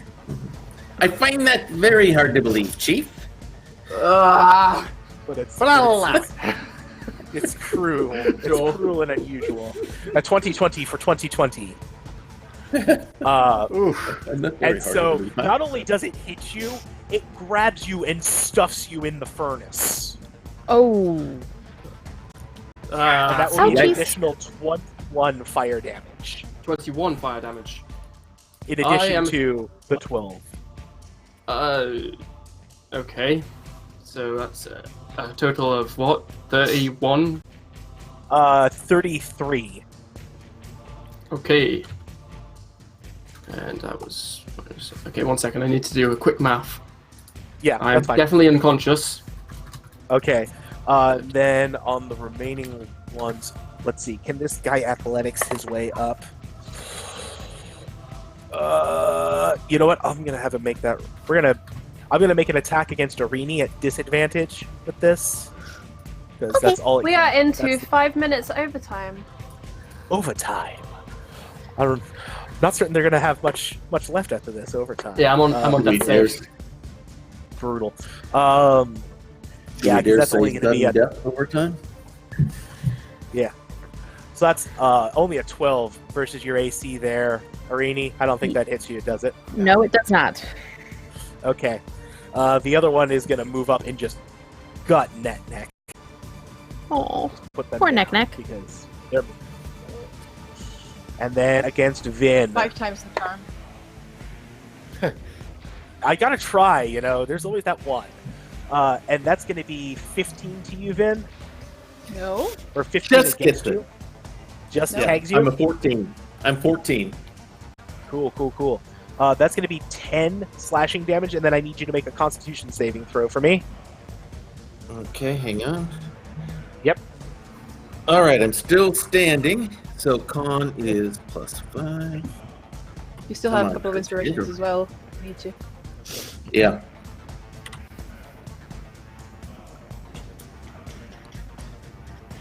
All right, that'll be a 15. Okay, good. Yeah, you're fine. You don't. Basically, as it swings, like you see this swarm of scarabs come out and try to bite at you, but you manage to like yank yourself away at the last possible second. Okay. So that was that. That was them. The Iron Goddess did her thing. The ghouls are in the pyramid, and unfortunately, the ghoul count is 7, which is the number of rounds you had in your hourglass when you deposited it. And because that count is 7, you have failed this challenge. Oh.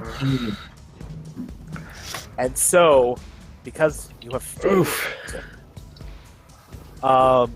you are violently teleported back to the shrine. And you each take 33 force damage. I'm dead, aren't I? Yeah, you're probably violently rent apart by the mystical I was forces. already at -11, so... Well, that puts me at minus 25. So that puts me at a good old minus. I can't even do that because I'm on death stays anyway. No such thing in 5e, but yeah. Yep. Yeah, Can I now finally go into the light, please, and get my goddamn wings? Yeah. Next. Alright, so this is what I would like to do as we hit our last 2 minutes of overtime. With so many players falling into unconsciousness and the ultimate oblivion of death, I would like to hear each of our dying players' final thoughts, or rather your character's dying thoughts. You're not dying that I know of. We're all dying. Let's begin with the wonderful Mecha.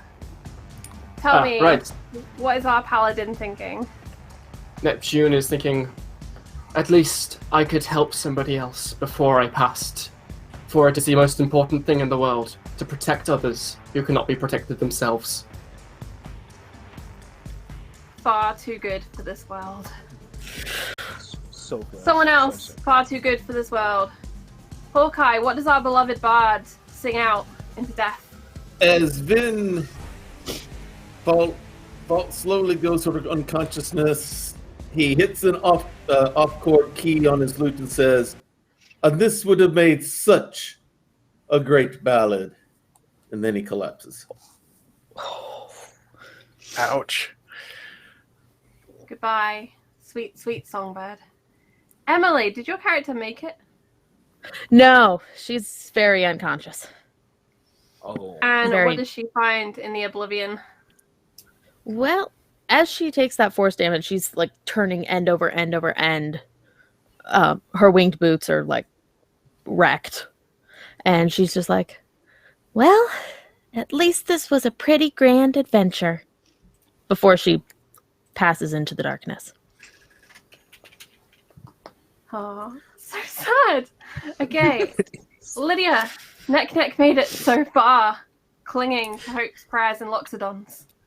If you consider this classic cliche of the light I've been mentioning 5 times because that's how often I fell unconscious, of a road leading towards the light and then being called back and then back towards the light and then being called back and then back towards the light and her wing final piece and oh my god, why again? Really? And that last call was just I appreciate that. I really appreciate that, Phil. But fuck this. And she walks into the light where her wings are waiting. And there are her wings. And Phil, you wear that last butt dial. But what is Phil's goodbye? I've buried too many friends this day. Is it truly worth it what waits on the other side of this damned dungeon? Perhaps another day. Perhaps another day indeed. And Matt, what is the future for the world as our silence have fallen to the necropolis? The necropolis had been taken over by the exiled sisters of the first emperor and perverted for their own use. And as the final toll of the bell golem sounds and the remaining adventurers wither away into nothingness, the Iron Legion sweeps over the empire of the Iron Falcon, and the exiled sisters will turn to wreak their vengeance further upon the world with their army of the undead. And with that, I'd like to remind everyone it is Monday tomorrow, which will be a great, great day because we will be back here on Encounter Roleplay with the Crown Lands. But this has been our monthly meat grinder, and the Killer GM has been our wonderful diehard DM for the day. Thank you so much, Matt, for all of your hard work here. Is there anything you'd like to plug, friend? Oh, lots of things. Good gracious. For me, the Killer GM. You can find me at the Killer GM on Twitter. I write about games and stuff and generally talk with people, try to get things together and run games. I run the Dreadful Beat of DJ Strahd on alternating weeks. It is a retroverse remix of the Curse of Strahd. So if you like Strahd but need a little bit of neon glimmer and chrome in your life, this next week we are getting back into it with them going into the distillery, they have fought some demi-dogs and might find stranger things there if you know where to look. Otherwise, you can find me on other various places, usually on Tales from the Grim. We're doing the Watchmen Port of the Black Freighter there on Wednesdays. Masks, fantastic. Love it. That cast is amazing. Watch it when you can. And I am recruiting for one final show for the season called Power in the Blood. It is Rhapsody of Blood, Castlevania-style action. If you're into that sort of thing, I have posted details on my Twitter. Jump on it. The auditions end tomorrow. Thank you all so much for playing. You guys are wonderful. And thank you, everybody out there watching on Encounter Roleplay. We can't do this without you. You are all great. You raised so much money today for Wires, and we wouldn't be here without you. Charlie, how do we do on that raising money for Wires, by the way? We not only smashed our £150 total, but we did hit £200, which is amazing. Thank you so much to the Chaos Chorus, of which all of the faces you've seen today are a part. And if you'd like to join our streams, join our Discord. I've heard whispers that we might be opening the casting call for the next Meatgrinder on February the 22nd with Susanna Grace, the Dark Mistress herself, tonight. We might be opening that tonight. So keep your eyes out on the Discord channel. That's where we post our casting calls for various one-shots, campaigns, and more. But I would like to do a blitz run around and hear one plug from every member of this cast, or one shout out if you have nothing to plug. And let's begin with the wonderful DM Corey. Yes, thank you guys so much for having me. You can find me at DM Corey over on Twitter. I am also starting up a new show at No Initiative. We're going to be over on the Chromatic Chimera. Starting up on, next Monday, February 3rd, will be our session 1 going in as we explore the Eberron campaign setting with Dead Skies by Night. Yeah, I can't wait. And I hope to see anybody there. Awesome. And Mecha Spider. I personally don't feel like I need to plug anything, but please go check out Hollowtail on Twitch. He's a brilliant streamer, and everything he plays and every DM campaign or player is just absolutely amazing. Also, donate to charity, any charity, because it's always good for the people. Thank you so much. And Hawkeye.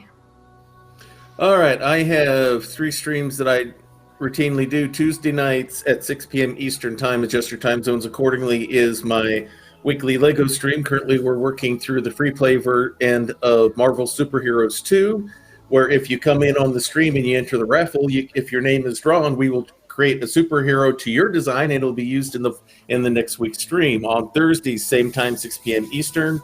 US, I have my weekly Skyrim serial. Currently, we're doing the Dark Thalmor, where we're a member of the Aldemari Dominion, is now a member of the Dark Brotherhood. And then the other one is on Saturday night, 7 p.m., is Grappler's Keep, where I've created a WWE 2K20 universe with various DMs, GMs, and RPG players across Switch, and we meet in the ring we affectionately call the Dice Tray. Which reminds me, Charlie, I want to send you an invitation to come to join us as one of the wrestlers on there. I'll get back with you further later on if you are interested. That's me, famously strong and wrestly. Mm-hmm. I can teach you how to wrestle. It's fine. Well, with that invitation on the table, thank you so much to Emily for accepting our invitation to join today. Any plugs from you, friend? Well, I don't really have anything. Well, I guess if I'm plugging anything, I'm simply Emily on Twitch, two M's, and you should check out. Oh gosh, everybody! Honestly, everyone's great. I love everyone. Everything's so good. Okay. We love everyone as well, and someone we especially love is our all-time Meatgrinder champion, I believe. Half-assed hermit survivor. Yeah, what can I do? It's a thing. I made bargs and kobolds. It's not that hard, people. Kill me. Please don't kill me. Never. It's against the law. But as for plugs, you can find me on Susanna Grace channel every other Tuesday, where I'm playing a very psychotic cat witcher in Grains of Truth, the TRPG Witcher campaign. And you can find me in Edinburgh, where I'm working as a tour guide and DM of the Underground Vaults, 18th century Southbridge Vaults, actually haunted. And you can play actual D&D in there every first Saturday of the month on a Saturday from midnight till 4 o'clock. Because ghosts and shit. So yeah. One of these days, Oh, I'm gonna have to yeah, make it. all up information more. on my Twitter. Yeah. Yeah, go and check that out. It's super exciting. I've had great reviews. Susanna Grace has been up there playing. I know Frax is a player that has appeared. And then there's the ghosts, right? I mean, who doesn't want to roll some dice with ghosts? That's what I'm hearing promised here. They might improve my dice rolls. You hear that from the ghost, Charlie? We need to talk. Thank you to all of the ghosts around the table and the master who made them dead. And thank you, Chaos Chorus, for all of your voices. If you're looking for some more RPG tonight, Kobold Press will be live at 1 a.m. UK, 8 p.m. Eastern, with the Last Air campaign over there. So please do come and support them and check that out. Please support all of these people and all of the streams that you've heard about. Until we see you again, try not to roll too many net ones. Unless you're in a meat grinder, and then please die a little bit quicker so we can get on with our lives. Much love, everyone. Take care. Support Wires. We'll see you soon. Before we begin today's show, I would like to take some time to remind you about our sponsors. Fantasy Grounds, our virtual tabletop of choice. All of the beautiful maps and rolls you see tonight are done using Fantasy Grounds, which you can try for free at fantasygrounds.com. You can also get all of your miniatures from Wayland Games. Go to waylandgames.co.uk and get yourself a huge range of D&D, Warhammer and 40k minis for up to 20% off regular retail price. And Tabletop Loot, who sell incredible dice. Go and check them out at tabletoploot.com.